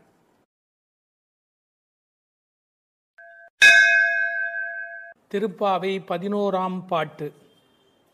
கற்றுக்கரவை கணங்கள் பல கறந்து செற்றார் திரளழியச் சென்று செரு செய்யும் குற்றமொன்று இல்லாத கோவலர்தம் பொற்கொடியே புற்றரவு அல்குல் புனமையிலே போதராய் சுற்றத்து தோழிமார் எல்லாரும் வந்து நின் முற்றம் புகுந்து முகில் வண்ணன் பேர் பாட சிற்றாதே பேசாதே செல்வப் பெண்டாட்டினி எற்றுக்கு உறங்கும் பொருளேலோர் எம்பாவாய். கண்ணனை எண்ணி நோற்காமல் அவன்தான் நம்மை எண்ணி நோற்று இங்கு வரட்டுமே என்று எண்ணி எல்லாவற்றிலும் சிறந்தவளான ஒரு பெண், பக்தி பெண் இந்த பாசுரத்தில் எழுப்பப்படுகிறாள். எல்லாமே கன்றுகள் போல இளமையான பசுக்கூட்டங்கள், பலவற்றை கறப்பதில் ஈடுபட்டு உள்ளவர்கள் இந்த கோபாலர்கள். பகைவர்கள் வந்துவிட்டால் அவர்கள் இருக்கும் இடத்திற்கு சென்று அவர்களது திறமை அழியும்படி போர் புரிய வல்ல குற்றமற்ற போர் வீரர்களை பெற்ற ஆயர் குலத்திலிருந்து வந்த பொன்கொடி போன்றவள் இந்த பெண். புற்றிலே உள்ள நாகத்தின் படம் போன்ற மறைவிடத்தையும் காட்டில் உலவும் மயில் போன்ற சாயலையும் உடையவளே, எழுந்து வா. நமது ஆயர்குடி பெண்கள் எல்லோரும் உன் வீட்டு முற்றத்திலே கூடி மேக நிறமுடைய கண்ணனது திருப்பெயர்களை கூறி பாடி மகிழ்கிறோம். நீயோ அசைவதே இல்லை, வாய் திறந்து பேசுவதும் இல்லை. அப்படி என்ன பெரும் செல்வமடி உனக்கு? இந்த உறக்கத்தில் உனக்கு என்ன அவ்வளவு ஈடுபாடு? எழுந்து வா என வெளியில் உள்ள பெண்கள் உள்ளே உறங்கும் பெண்ணை எழுப்புவதாக அமைந்துள்ள பாடல். இவர்கள் யாரை எழுப்புகிறார்கள்? 3 அடையாளங்கள். கோவலர்தம் பொற்கொடியே, புற்றரவு அல்குல் புனமையிலே, செல்வப் பெண்டாட்டி என்று உள்ளே இருக்கிற பெண் சிறப்பிக்கப்படுகிறார். கோபாலர் என்பது தமிழிலே கோவலர் என்று எழுதுவது வழக்கம். அந்த குலத்தின் தங்க கொடி ஸ்வர்ணலதா, ஸ்வர்ணலதா என்ற வடமொழி சொல்லுக்கு பொற்கொடி என்பது தமிழிலே மொழிபெயர்ப்பு. இவள் ரொம்ப செல்வாக்கு மிக்கவள், பேரழகி. இந்த கோவலர் என்பதை அழகான வித்தியாசமான பல பொருள் சொல்வது வழக்கம். கோ பலர், அதாவது வாக்கிலே வல்லவர் என்று கூட ஒரு பொருள் சொல்வார்கள். கோ அலர், தங்களை தலைவனாக நினைத்ததே அல்ல, கண்ணனுக்கு அடிமையாக மட்டுமே தன்னை நினைத்து கொண்டிருக்கிறவர்கள். இவள் அவர்கள் வீட்டு ஒரு கொடி, கொழுங்கொடி, கொழுகொம்பு தேடுகிற ஒரு கொடி. கோல் தேடி ஓடும் கொழுந்ததே போன்று மால் தேடி ஓடும் மனத்தள் ஆவிக்கோர் பற்று கொம்பு, இதெல்லாம் ஆழ்வார் திருவாக்கு. இவள் மனம் எப்போதும் கண்ணபெருமானை நோக்கி போய்கொண்டிருக்கும். ஒரு கொழுகொம்பாகிய இறைவனை தேடி போவதாலே இவள் கொடி, ஆனால் பொற்கொடி. அடுத்த வார்த்தை அவளுடைய மறைவிடத்தை குறித்து பேசுகிறார்கள். புற்றரவு அல்குல் புனமையிலே, இது தமிழிலே ரொம்ப இயற்கை. அதில் என்ன ஒரு குறிப்பு இருக்கிறது என்றால், பாம்பு புற்றிலே ஒடுங்கிவிடும். அதுபோல் இவளுக்கு ஒடுக்கமான இடை என்பதை நாம் இந்த இடத்தில் புரிந்து கொள்ள வேணும். பெண்ணுக்கு இடை எப்படி இருக்க வேணும்? பொய்யோ எனும் இடையாளொடும் இடையானொடும் போனான், கம்பனுடைய வாக்கு. சீத்தையினுடைய இடை உண்டா இல்லையா என்று எல்லோரும் சர்ச்சை செய்கிற இடை என்று எழுதினார். இந்த புற்றரவு அல்குல் என்பதை கொஞ்சம் விளக்கம் சொல்லுகிற ஆச்சாரியர்கள் அது மறைந்திருப்பதையும், குளிர்ச்சி, பாம்பு புற்றுக்குள் மறைந்திருக்கும், புற்றுக்குள்ளே எப்போதும் வெப்பம் குறைவாக இருக்கும். நான் ஒரு குறிப்பு படித்தேன், 23 டிகிரி செல்சியஸ் அந்த சூட்டில் தான் உள்ளே இருக்குமா பாம்பு குடியிருப்பதற்கு விரும்புமா. ஏர் கண்டிஷன் ரூமில் இருக்கிற மாதிரி அந்த குளிர்ச்சி இருந்தால்தான் அது அங்கே இருக்குமா. அதுபோல இந்த பெண்ணின் மறைவிடத்தையும் அவர்கள் குளிர்ச்சி மிக்கது என்று பாடுகிறார்கள். ஆனால் புற்றரவு அல்குல் என்பதை தத்துவார்த்தமாக எடுக்கிற போது ஞான பக்தி மிக்க என்று அதற்கு வேறு இறை பொருள் கொண்டு சொல்லுவது வழக்கம். அடுத்த வார்த்தை புனமையிலே போதராய். மயில் என்று சொன்னால் போராதா? ஏன் புனமயில் என்று சொல்ல வேணும்? நீங்கள் என்னதான் வளர்த்தாலும் ஒரு மிருகக்காட்சி சாலையில் இருக்கிற மயில் அதில் ஒரு வளப்பம் இருக்காது. காட்டிலே இயற்கையோடு இயற்கையாக ஆடிக்கொண்டிருக்கிற மயில் இருக்கு, செழிப்பாக இருக்கும். காட்டு மயில், புனம்னா காடு, காட்டிலே இருக்கிற மயில். வளர்ப்பு மயிலுக்கு இல்லாத அழகு காட்டில் இருக்கிற மயிலுக்கு வனப்பு மயில். அது கண்ணுக்கு மிகவும் இனிமை தருவது மயில். கருங்கண் தோகை மயில் பீலி அணிந்து, கண்ணபெருமான் மயிலை விரும்புகிறவன், அதான் தலைமையிலேயே சூடிக்கொண்டிருக்கிறான். எனவே இவளை விரும்புவதற்கான வாய்ப்பு அதிகம். இன்னொரு கோணத்தில் பிரதிவாதி பயங்கரம் சுவாமிகள் ஒரு அருமையான கருத்து சொல்வார்கள். ஆச்சாரியனை குறித்து அவர்கள் எல்லா பாடலுமே ஆச்சாரியனோடு தொடர்பு படுத்தி பேசியிருக்கிற ஒரு பேச்சு, அற்புதமான பேச்சு அது. அந்த மயிலுக்கும் ஆச்சாரியனுக்கும் என்ன தொடர்பு என்று அனுபவிக்கிறார்கள். ஆனந்தம் வந்து விட்டால் மயில் தோகை விரிக்கும். ஆச்சாரியனும் அப்படித்தான், ஆனந்தம் வந்து விட்டால் தன்னுடைய வாக்கில் விஸ்தாரமாக பல பொருள்கள் சொல்ல தொடங்கி விடுவார். மயிலுக்கு விஷப்பூச்சிகள் அண்டாது, அதுபோல் ஆச்சாரியனிடத்திலே தீய சக்திகள் சேராது. மயில் பீலி கண்ணன் தலைமையிலே இருக்கும். ஆச்சாரியன் ஏதேனும் ஒன்று சொன்னால் கண்ணன் தலைதுலுக்கி அதை அனுபவிப்பானா, அப்படி என்று அனுபவிப்பானா. எனவே தலைமேல் வைத்து கண்ணனே கொண்டாடுகிறான் ஆச்சாரியனுடைய வாக்கு. பாம்பு பயந்து ஓடும், விஷத்தன்மை உடையவர்கள் ஆச்சாரியனை பார்த்தால் விலகி ஓடி விடுவார்கள் என்று என்ன அழகு பாருங்கள். முழுக்க இந்த புனமையிலே என்பதை ஆச்சாரியனோடு சம்பந்தப்படுத்தி பேசுவார்கள் ஸ்ரீ பிரதிவாதி பயங்கரம் அண்ணங்கராச்சாரிய சுவாமிகள். இந்த புனமையில் என்பதில் இன்னும் ஒரு அழகு, மயில் புனத்தை சிறப்பிக்கிறது. காட்டுக்கு அழகு அப்படின்னா மயில் தான் காட்டுக்கு அழகாக இருக்கிறது. அது மாதிரி எங்கள் கூட்டத்துக்கு நீ புனமயில், எங்கள் கூட்டம் காடு போல நீ வந்தால்தான் எங்களுக்கு அழகு என்பதை புனமயில் என்பது குறிப்பிட்டது. நீ வந்து கதவை தர, ஏன் மயில் நடப்பதை பார்க்க வேண்டும் அல்லவா, மயில் நடந்து வருகிற அழகை நாங்கள் அனுபவிக்க வேண்டும் அல்லவா. எனவே உன் மயில் நடை காண வேண்டும், வாராய். செல்வ பெண்டாட்டி என்று விളിக்கிறார்கள். அடுத்தது, இவள் தலைமகள், குலம் தரும் செல்வம் தந்திடும் என்கிற அத்தனை செல்வமும் உடையவள், கண்ணனுக்கு மிக மிக வேண்டியவள். கண்ணனுடைய அழகை பற்றி சொல்லுகிற போது உரையாசிரியர் எழுதுவார், அது ஆண்களை பெண்களாக்கும், பெண்மையுறச் செய்யும் அன்று. அது மாதிரி இவள் அழகு எப்படி என்றால் பெண்களை ஆண்மையுறச் செய்யும் பேரழகு, செல்வ பெண்டாட்டி என்று சிறப்பித்தார்கள். இப்போ அந்த ஆயர்பாடியிலே அவர்கள் கறந்து பால் கறந்து அவர்கள் எப்படி வாழுகிறார்கள் என்ற தன்மை பேசப்படுகிறது. கற்று கறவை கணங்கள் பல கறந்து, கன்று உடைய கறவை, ஏன்னா கன்றுக்குட்டி இருந்தால் தான் அது பால் ஈனும். சார் அந்த ஆச்சரியம் என்ன என்று கேட்டால், அங்கே கிழட்டு மாடே கிடையாது, எப்போதும் இளமையுடைய மாடு தான் அங்கே இருக்கும். எனவே அது கற்று கறவை கணங்கள் பல கறந்து, எக்கச்சக்கமான மாடுகள். இந்த ஆயர் சலிப்பதே இல்லை. பரதநாட்டியம் கற்றுக்கொள்கிற பெண்களை சொல்வார்கள், மண்டி போட்டு பாரு அப்படிம்பாங்க. அது மாதிரி பால் கறக்கிறவர்கள் குத்த வச்சு உட்காந்து பால் கறப்பார்கள். எக்கச்சக்கமான ஸ்டாமினா, உடல் பலம் இருந்தால் தான் தொடர்ந்து உட்காரவே முடியும். நீங்கள் சாதாரணமாக உட்காந்துடலாம், ஆனால் குத்த வச்சு உட்காரது இருக்கும் பாருங்க. பரதநாட்டியம் ஆடுகிறவர்களுக்கு முதல் பயிற்சி அதுதான். பால் கறக்கிற அந்த கோபாலர்களுக்கு இயல்பிலேயே வரிசையாக மாட்டை கறந்து உடல் பலம் எக்கச்சக்கமாக இருக்கும். பல கறந்து, இந்த கன்று என்பதை கற்று என்று எழுதுகிறார்கள். ஏன்னா மெல்லினமாக தான் இருக்கணும் கன்று. அது எப்படி வல்லினம் ஆயிட்டுனா, கண்ணுக்குட்டி மாதிரியா இருக்குது, அதுவே அவ்வளோ வலிமையாக துள்ளி குதிச்சுக்கிட்டு இருக்குது. அப்புறம் கன்றுன்னு எப்படி சொல்கிறது, அது கற்று. இதுக்கும் ஆழமான ஒரு உரை சொல்லுகிற வழக்கம் எப்படின்னா, கல்வி கற்று அப்படின்னா கல்வியின் மூலமாக. அதாவது இது கண்ணுக்குட்டி அப்படிங்கிற அர்த்தத்தை தாண்டி நிறைய கல்வி கற்ற சிஷ்ய கோடிகளோடு ஆச்சாரியன் வருகிற பேரழகு, இப்படி ஆச்சாரியனோடு சம்பந்தப்படுத்தி அந்த பாடலுக்கு விளக்கம் சொல்வது உண்டு. பசுவனுடைய சிறப்பை சொல்வதாக இருந்தால், அந்த கோதூளி, அதனுடைய கால் தூசிக்கு பெருமை அதிகம். அந்த பசுவினுடைய அந்த கொட்டில் இருக்கு இல்லையா, மாட்டு கொட்டில், அங்கே போய் உட்காந்தா மன அமைதி கிடைக்கும். வாழ்க்கையில் மனதில் ரொம்ப அதிக துன்பம் உடையவர்கள் பசுக்கள் குடியிருக்கிற கொட்டிலில் போய் பசுக்களை தொட்டு தடவி கொஞ்ச நேரம் அங்கே இருந்தால் அடைய முடியாத அமைதி அடைவார்கள், நோயிலே இருந்து நீங்குவார்கள்னு இப்போ கண்டுபிடிச்சிருக்கிறாங்க. இப்படி ஒருவரே பல மாடு கடந்து எடுக்கக்கூடிய உடல் பலம் உடையவர்கள். ஆனால் வெறும்னா பால் கறக்கிற ஆட்கள்னு நாம் நினைக்கக்கூடாது. எதிரிகள் யாராவது, எதிரினா இவங்களுக்கு கிடையாது, கண்ணனை எதிர்க்கிறதுக்கு யாராவது வந்தால் செற்றார் திரளழிய சென்று செரு செய்யும். வேடிக்கையாக சொல்லுவாங்க, டே என் ஏரியாவுக்கு வாடா பார்த்துக்கிறேன் அப்படின்னு. அது மாதிரி சிங்கத்தை குகையிலேயே சந்திப்பது போல எதிரிகளுடைய கோட்டைக்கு உள்ளேயே புகுந்து அவர்களை அடித்து நொறுக்குவார்கள். கிருஷ்ணனுடைய எதிரிகளை தங்கள் எதிரிகளாக நினைத்து கொள்வார்கள். செற்றார் திரளழிய சென்று செரு செய்யும். ராமனை பற்றி பாடும்போது, சென்று அங்கு தென்னிலங்கை செற்றாய் திரள் போற்றினாலே, இந்த ஆயர்பாடியில் இருக்கிற கோபாலரும் சென்று சண்டையிடுகிறவர்கள். குற்றமொன்றில்லாத கோவலர்.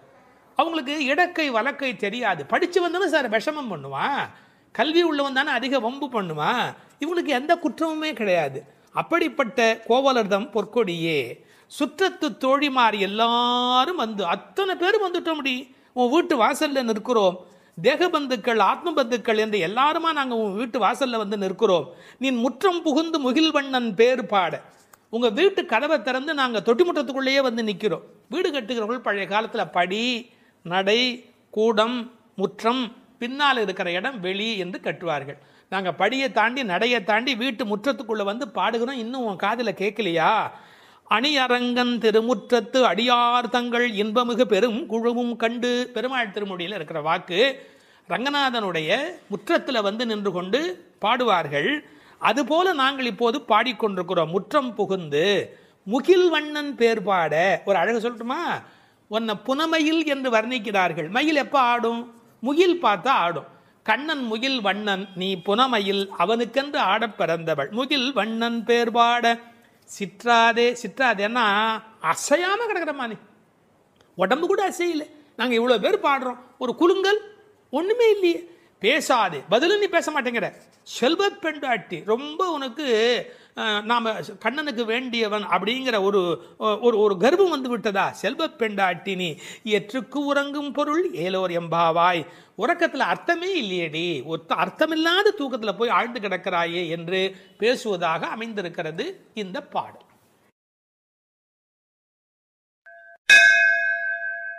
12ஆம் பாடல். கனைத்திளம் கற்றெருமை கன்றுக்கு இறங்கி நினைத்து முலை வழியே நின்று பால் சோர நனைத்தில்லம் சேராக்கும் நற்செல்வன் தங்காய் பனித்தலை வீழனின் வாசல் கடை பற்றி சினத்தினால் தென்னிலங்கை கோமானை செற்ற மனத்துக்கு இனியானை பாடவும் நீ வாய் திறவாய். இனித்தான் எழுந்திராய் ஈதன்ன பேருறக்கம் அனைத்தில்லத்தாரும் அறிந்தேலோர் எம்பாவாய். இதனுடைய பொருள், கன்றை பிரிந்த எருமை தன் கன்றை நினைத்து கனைத்து அந்த நினைப்பால் தனது காம்புகளிலிருந்து விடாது பால் பொழிவதால் வீடெல்லாம் பால் வெள்ளமிட்டு சேராகி கிடக்கின்ற வீட்டின் தலைவனான பெரும் செல்வத்தை பெற்றிருப்பவனது தங்கையே.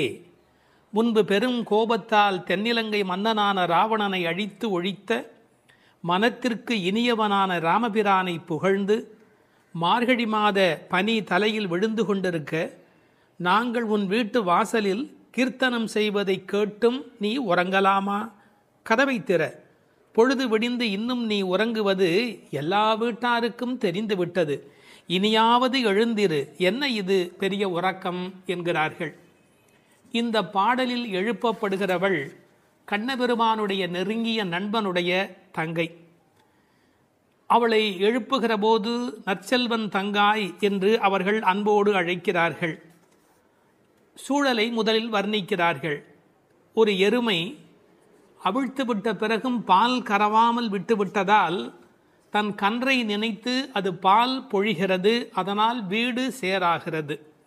கனைத்திளம் கற்று எருமை கன்றுக்கு இறங்கி நினைத்து முலைவழியே நின்று பால் சோர என்று பாடலிலே வருகிறது. பக்தி இலக்கியங்களுடைய அடிப்படை நாதமே அன்புதான் பிரமாதம். உண்மையிலேயே வாழ்க்கை ஒரு அறிவுபூர்வமான ஏற்பாடு அல்ல, அது அன்பு பூர்வமான ஒரு ஏற்பாடு. ஒரு எருமையே இப்படி இருக்குமானால் இறைமை என்ற இறை தத்துவத்தில் ஈடுபட்டவர்கள் எவ்வளவு இரக்கத்தோடு இருக்க வேண்டிய கடமை உடையவர்கள். எருமை மாடு கன்றுக்கு இறங்கி பால் சொரிவதை கவிச்சக்கரவர்த்தி கம்பன் பாடிக்காட்டி இருக்கிறார். எருமைகள் பால் பொழிய அன்னக்குஞ்சுகள் அந்த பாலை அருந்தி மகிழ்ந்தன என்று ஒரு கற்பனையிலே பாடுகிறார். சேல் உண்ட ஒன்கணாரின் திரிகின்ற செங்கால் அன்னம் மால் உண்ட நளினப்பள்ளி வளர்த்திய மழலை பிள்ளை கால் உண்ட சேற்று மேது கன்று உள்ளி கனைப்பச் சோர்ந்த பால் உண்டு துயில பச்சை தேரை தாலாட்டும் பண்ணை என்று எழுதுகிறார். நாட்டு வளத்தை எழுதுகிற போது தாமரைப்பூவில் உறங்கிக் கொண்டிருக்கிற அன்னக்குஞ்சுகளுக்கு எருமை மாடு தன்னுடைய கன்றை நினைத்து சொரிந்த பால் அவைகளுக்கு கிடைத்தன என்று கோசல நாட்டு வளத்தை பாடுகிற போது குறிப்பிடுகிறார். உண்மையிலேயே இந்த எருமைகள் இப்படி பால் கறக்கும் என்கிற தன்மையினை வேறு ஒரு வகையில் சங்க இலக்கியத்தில் ஒரு புலவர் பாடி காட்டியிருக்கிறார். வெள்ளி வீதியார் என்ற ஒரு புலவர். அவர் வேறு ஒரு கோணத்தில் சொல்லுகிறார். காமத்தை பற்றி பாடுகிற போது தலைவன் வந்து எங்களை அனுபவிக்கவில்லை, எங்கள் இளமையோ வீணாகிறது, எங்களுக்கும் பயனில்லை அவனுக்கும் பயனில்லை, உடம்பில் பசலை நோய் வந்து துன்பப்படுகிறேன் என்று எழுதுகிறார். கன்றும் உண்ணாது கலத்தினும் படாது நல் ஆண் தீம்பால் நிலத்து உக்காங்கு. அவர் பசு என்று எழுதுகிறார். இது சங்க இலக்கிய பாடல். ஆண்டாள் சங்க இலக்கியங்களை படித்தவள் என்பதற்கு இது ஒரு அடையாளம். கன்றும் உண்ணாது கலத்தினும் படாது நல்லான் தீம்பால் நிலத்து உக்காங்கு எனக்கும் ஆகாது என்னைக்கும் உதவாது பசலை உணியர் வேண்டும் என்று குறுந்தொகையிலே வெள்ளி வீதியார் என்ற புலவர் எழுதி காட்டியிருக்கிறார். இன்னொரு கோணத்திலே பார்க்கிற போது வியாக்கியானம் பண்ணினவர்கள் எருமை மாடு கன்றை நினைத்து படுகிற பாட்டை சொல்லிவிட்டு எருமைகள் கரவாவிட்டால் படும் பாடு இந்த பெண்கள் கோபியர் சொல்லுகிறார்களா என்ன, அனைவரும் எருமை படுகிற பாட்டை நாங்கள் அல்லவா உன்னாலே படுகிறோம் என்று கண்ணனுக்கு புரிய வைக்கிறார்களாம். எனவே கனைத்திளம் கற்றெருமை கன்றுக்கு இறங்கி நினைத்து முளைவழியே நின்று பால் சோர.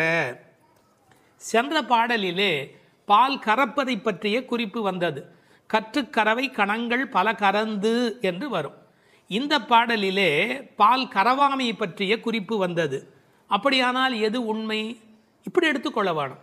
பக்தி யோகத்தில் ஈடுபட்டிருக்கிற தன்மையினை இந்த பாடலும், கர்மயோகத்தில் ஈடுபட்டிருக்கிறவர்களை பற்றிய குறிப்பை அந்த பாடலிலும் ஆண்டாள் குறிப்பிடுகிறாள் என்று பொருள் கொள்ள வேண்டும். நற்செல்வன் தங்காய், சிறந்த செல்வமுடையவனுடைய தங்கையே. அவன் எப்படி நற்செல்வனாக இருக்கிறான்? கண்ணனுடைய மிக நெருங்கிய நண்பன் ஒருவன்.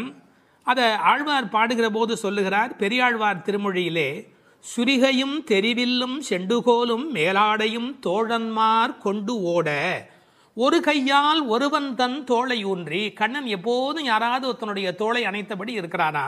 அப்படி ஒரு கையால் ஒருவன் தன் தோளை ஊன்றி. எனவே கண்ணனுடைய மிக நெருக்கமான நண்பன் அவனை விட்டு வராமையினாலே அவன் வீட்டு எருமை கறவாதபடி போயிற்று என்று பொருள் கொள்ள வேண்டும். தமிழிலே மாடு என்பதே செல்வத்தை குறிப்பது. எனவே அந்த மாட்டின் பெருஞ்செல்வம் உடையதால் நற்செல்வன் தங்காய் என்று பொருள் செய்தார்கள்.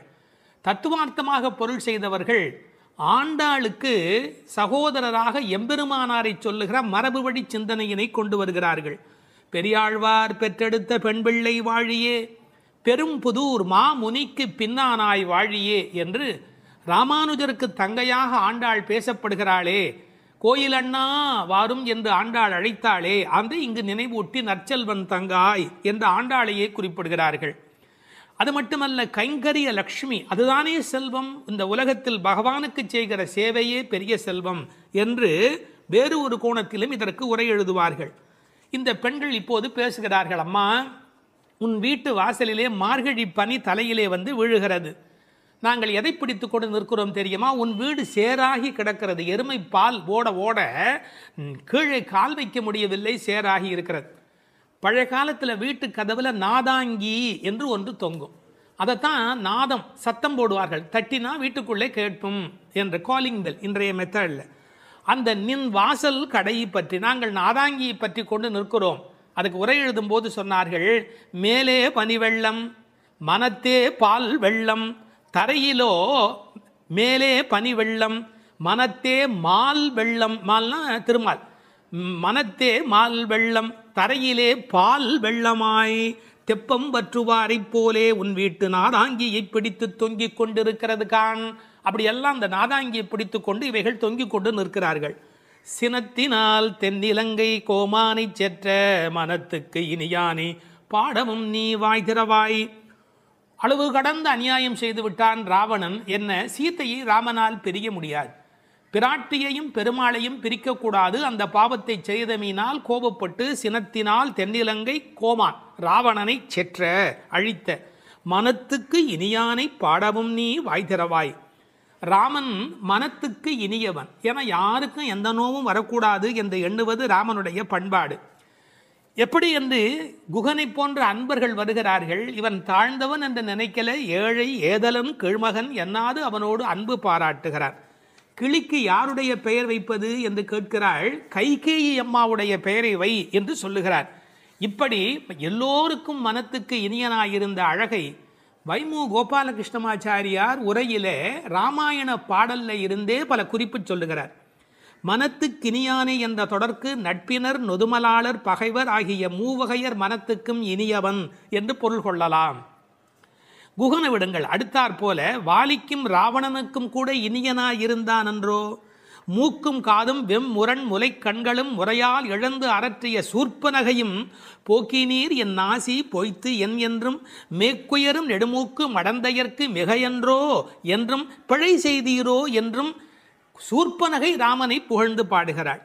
மார்பில் ராமபானம் பாய்ந்து நின்ற நேலையும் வாலி ஓவியத்து எழுத ஒண்ணா உருவத்தாய் என்று சொல்லுகிறான்.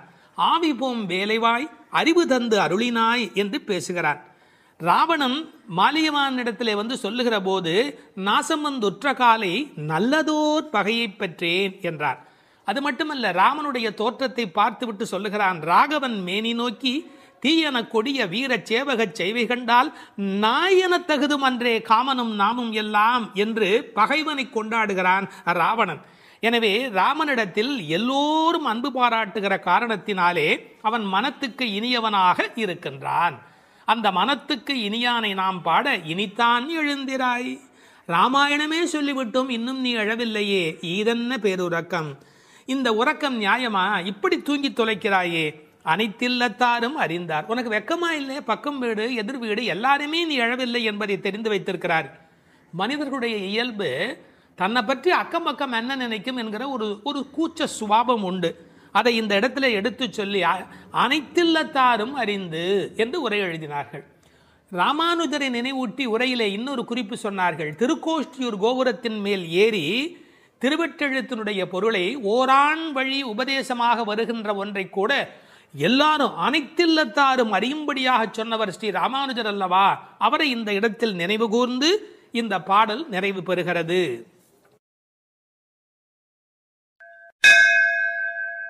13வது பாடல்.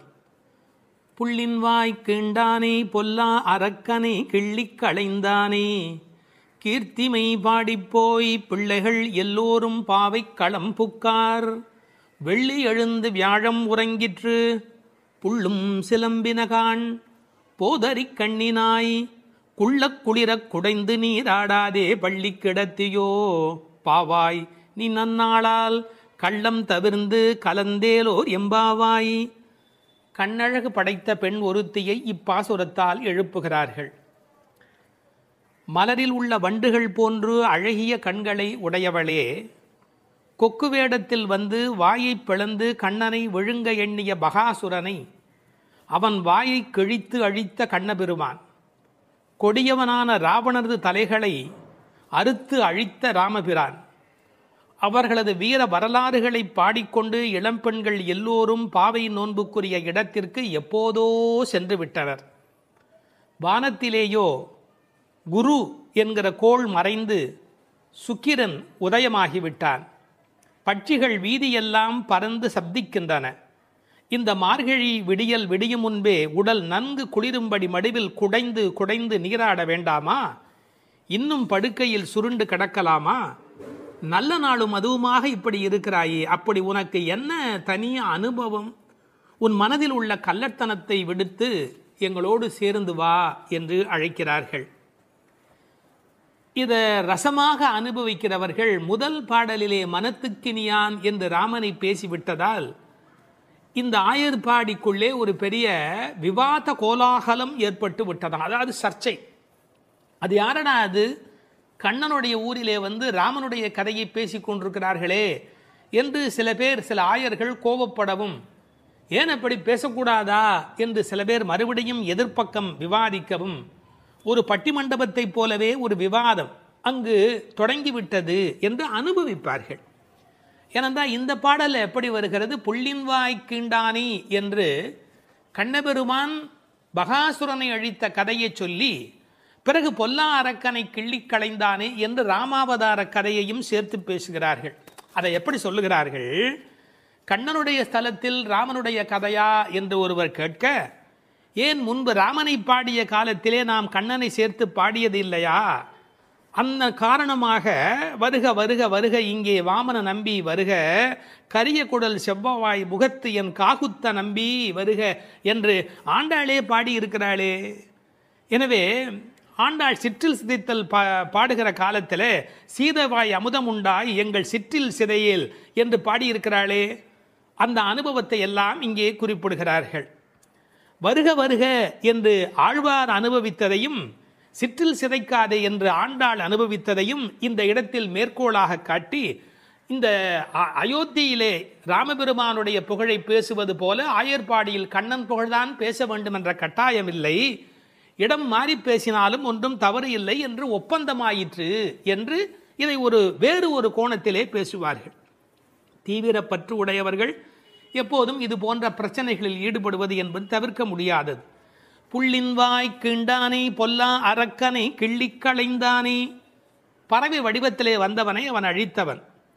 பள்ளத்தில் மேயும் பறவை உருக்கொண்டு கள்ள அசுரன் வருவானை தான் கண்டு புள்ளிதுவென்று பொதுக்கோ வாய்க்கிண்டான், அப்படியே வாய்க்கிண்டிட்டான், அப்படியே கிழித்து எறிந்து விட்டான். அப்படி அழித்த வரலாற்றை சொன்னவர்கள் பொல்லா அரக்கனை கிள்ளிக் களைந்தானே என்று ராவணனை கொன்றதை பேசுகிறார்கள். இந்த எழுப்புகிற பெண்கள் இந்த பாடலை எல்லாம் கருத்தை எல்லாம் சொல்லி எழுப்புகிறார்கள். உரை கண்டவர்கள் கேட்டார்கள், பொல்லா அரக்கன் என்று ராவணனை குறிப்பிட்டால் நல்ல அரக்கன் உண்டோ? என்ன நயம் பாருங்கள். உண்டு, அரக்கர் குலத்தில் பிறந்தாலும் விபீஷணன் நல்ல அரக்கன், ராவணனோ பொல்லா அரக்கன். அவனோடு பெரிதாக போர் செய்தார் என்று சொல்ல முடியாதான், கிள்ளிக் களைந்தானே.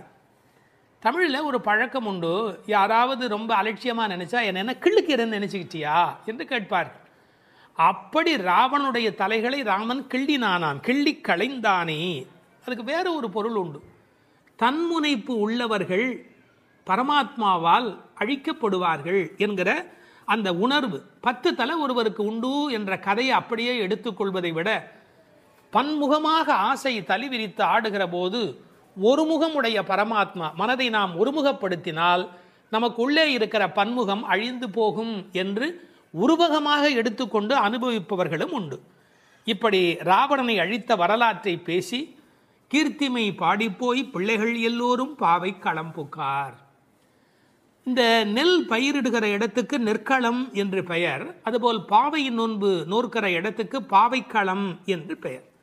யாருடைய புகழை பாடுகிறார்கள்? கீர்த்திமை பாடி, ராமன் கண்ணன் இருவருடைய புகழையும் பாடி, கீர்த்தி புகழை பாடி, பிள்ளைகள் எல்லோரும் சின்ன குழந்தைகளாகிய பெண் பிள்ளைகள் எல்லாரும் சேர்ந்து பாவைக்களம் புக்கார். அவங்கெல்லாம் நோன்பு நோக்கிற இடத்துக்கு போய்விட்டார்கள், நான் மட்டும் உனக்காக இங்கே நின்று கொண்டிருக்கிறேன், சீக்கிரம் வாடி என்பது போல் பேசுகிறார். இப்போது பொழுது விடிந்து விட்டது என்பதில் அடையாளம் ரொம்ப நுட்பமான ஒரு அடையாளம். வெள்ளி எழுந்து வியாழம் உறங்கிற்று. அதாவது வெள்ளிக்கிழமை தோன்றிவிட்டது, வியாழக்கிழமை முடிந்து விட்டது இல்லை, குரு ஹோரை போய்விட்டது, சுக்கிரஹோரை தொடங்கிவிட்டது. அது இன்னொரு கோணம். வானியலை பற்றி நன்கு ஆய்வு செய்தவர்கள் ஒரு குறிப்பிட்ட காலத்திலே சுக்கிரனுடைய எழுச்சியும் வியாழனுடைய அந்த இறங்கு முகமும் ஒன்றாக நடக்கும் என்று குறிப்பிடுகிறார்கள். சுஜாதா அவர்கள் இதை வைத்துக்கொண்டு கிபி 885 என்று உறுதி செய்ய முடியும் என்று ஒரு கட்டுரையிலே எழுதியிருக்கிறார்கள். ஆனால் வேறு சிலரோ கிபி 8ஆம் நூற்றாண்டில் ஒரே ஒரு முறை மட்டும் அதிகாலை பொழுதில் சுக்கிரன் எழுவதும் குரு மறைவதும் ஒரே வேளையில் நிகழ்ந்துள்ளது. அது முழு நிலவு நாள், பௌர்ணமி. அந்த நாள் அப்படியே குறிப்பிடுகிறார்கள். அந்நாள் கிபி 731 டிசம்பர் 18 காலை 3:30 முதல் 4 மணி. இதனை அடி ஒற்றி ஆண்டாள் பிறந்தது கிபி 716 ஆடிப்பூரம் என்று கணக்கிட்டிருக்கிறார். பாருங்க எவ்வளவு அழகான ஒரு காலக்கணக்கு. வெள்ளி எழுந்து வியாழன் உறங்கிற்று. புள்ளும் சிலம்பின. முன்னர் ஒரு முறை புள்ளும் சிலம்பின என்ற பாடல் வந்திருக்கிறதே, அதெல்லாம் கூட்டுக்குள்ளே. இப்போ வெளியில் பறவைகள் எல்லா இடங்களிலும் திரிந்து அவை இப்போது சப்தம் எழுப்பிக் கொண்டிருக்கின்றன. இந்த இடத்துல புள்ளும் சிலம்பியதை பற்றி சொல்லுகிற போது உரையாசிரியர்கள் இதை ஆசிரிய பெருமக்களோடு ஆச்சாரிய பெருமக்களோடு இணைத்து பேசுவது வழக்கம். குயில் அதுபோல சில ஆச்சாரியர்கள், கொக்கு அதுபோல, அன்னம் போல, கருடன் போல என்று பறவையோடு அவர்கள் ஓமிக்கத்தக்கவர்கள். கண்டத்வனியிலே, அதாவது குரல் வளத்திலே அவர்கள் குயில் மாதிரி. ஏகாகிர சிந்தையில், எப்போதும் மனம் ஒருமுகமாக இருத்தலில் கொக்கு போல, கொக்கொக்க கூம்பும் பருவத்து என்பார் திருவள்ளுவர். சாரத்தை கிரகித்துக் கொள்வதிலே அன்னபக்ஷி போல, அன்னத்தைப் போல.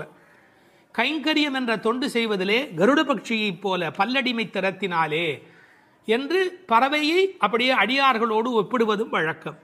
போது அறி கண்ணினாய், போதுன்னு சொன்னால் முட்டு என்று பொருள். தமிழ் ஒரு அழகான மொழி.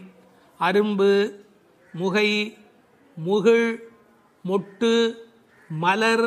பாருங்க, மலருடைய பல நிலைக்கும் பேர் இருக்கு, இன்னும் கூட இருக்கு. அதாவது வெளியில் புறப்படுவது அரும்பு, கொஞ்சம் மேலே வந்தால் அது முகை, கொஞ்சம் அது இதழ் திறக்க ஆரம்பித்தா அது முகிழ், அது நல்ல விரிந்து விட்டால் தான் அதுக்கு மலர் அப்படின்னு பேர். ரெண்டுக்கும் நடுவில் இருக்க போது போதுன்னு பேர். அந்த போது அது போன்ற கண்களை உடையவள். அதில் வண்டு உட்கார்ந்திருப்பதை போன்ற கண். ஐயா, வெள்ளையாக கண்ணில் ஒரு பகுதி இருக்குது, கருப்பாக ஒரு பகுதி இருக்குது. அது வெள்ளையாக இருக்கிற மலர், அதன் மேலே கருப்பாக இருக்கிற வண்டு உட்கார்ந்திருக்கிற தன்மையினை போதறி கண்ணினாய் என்ற ஓமையாக குறிப்பிட்டார்கள். குளிக்கிறது எப்படி குளிக்கணுமா? குள்ள குளிர குடைந்து நீர் ஆடு. அப்படி ஆடாதே, பள்ளிக்கிடத்தியோ பாவாய் நீ. இந்த பெண்ணம்பெரிய அப்படிங்கிற ஒரு சொல்லாட்சி உண்டு. அதுபோல குள்ள குளிர என்ற வார்த்தையை பயன்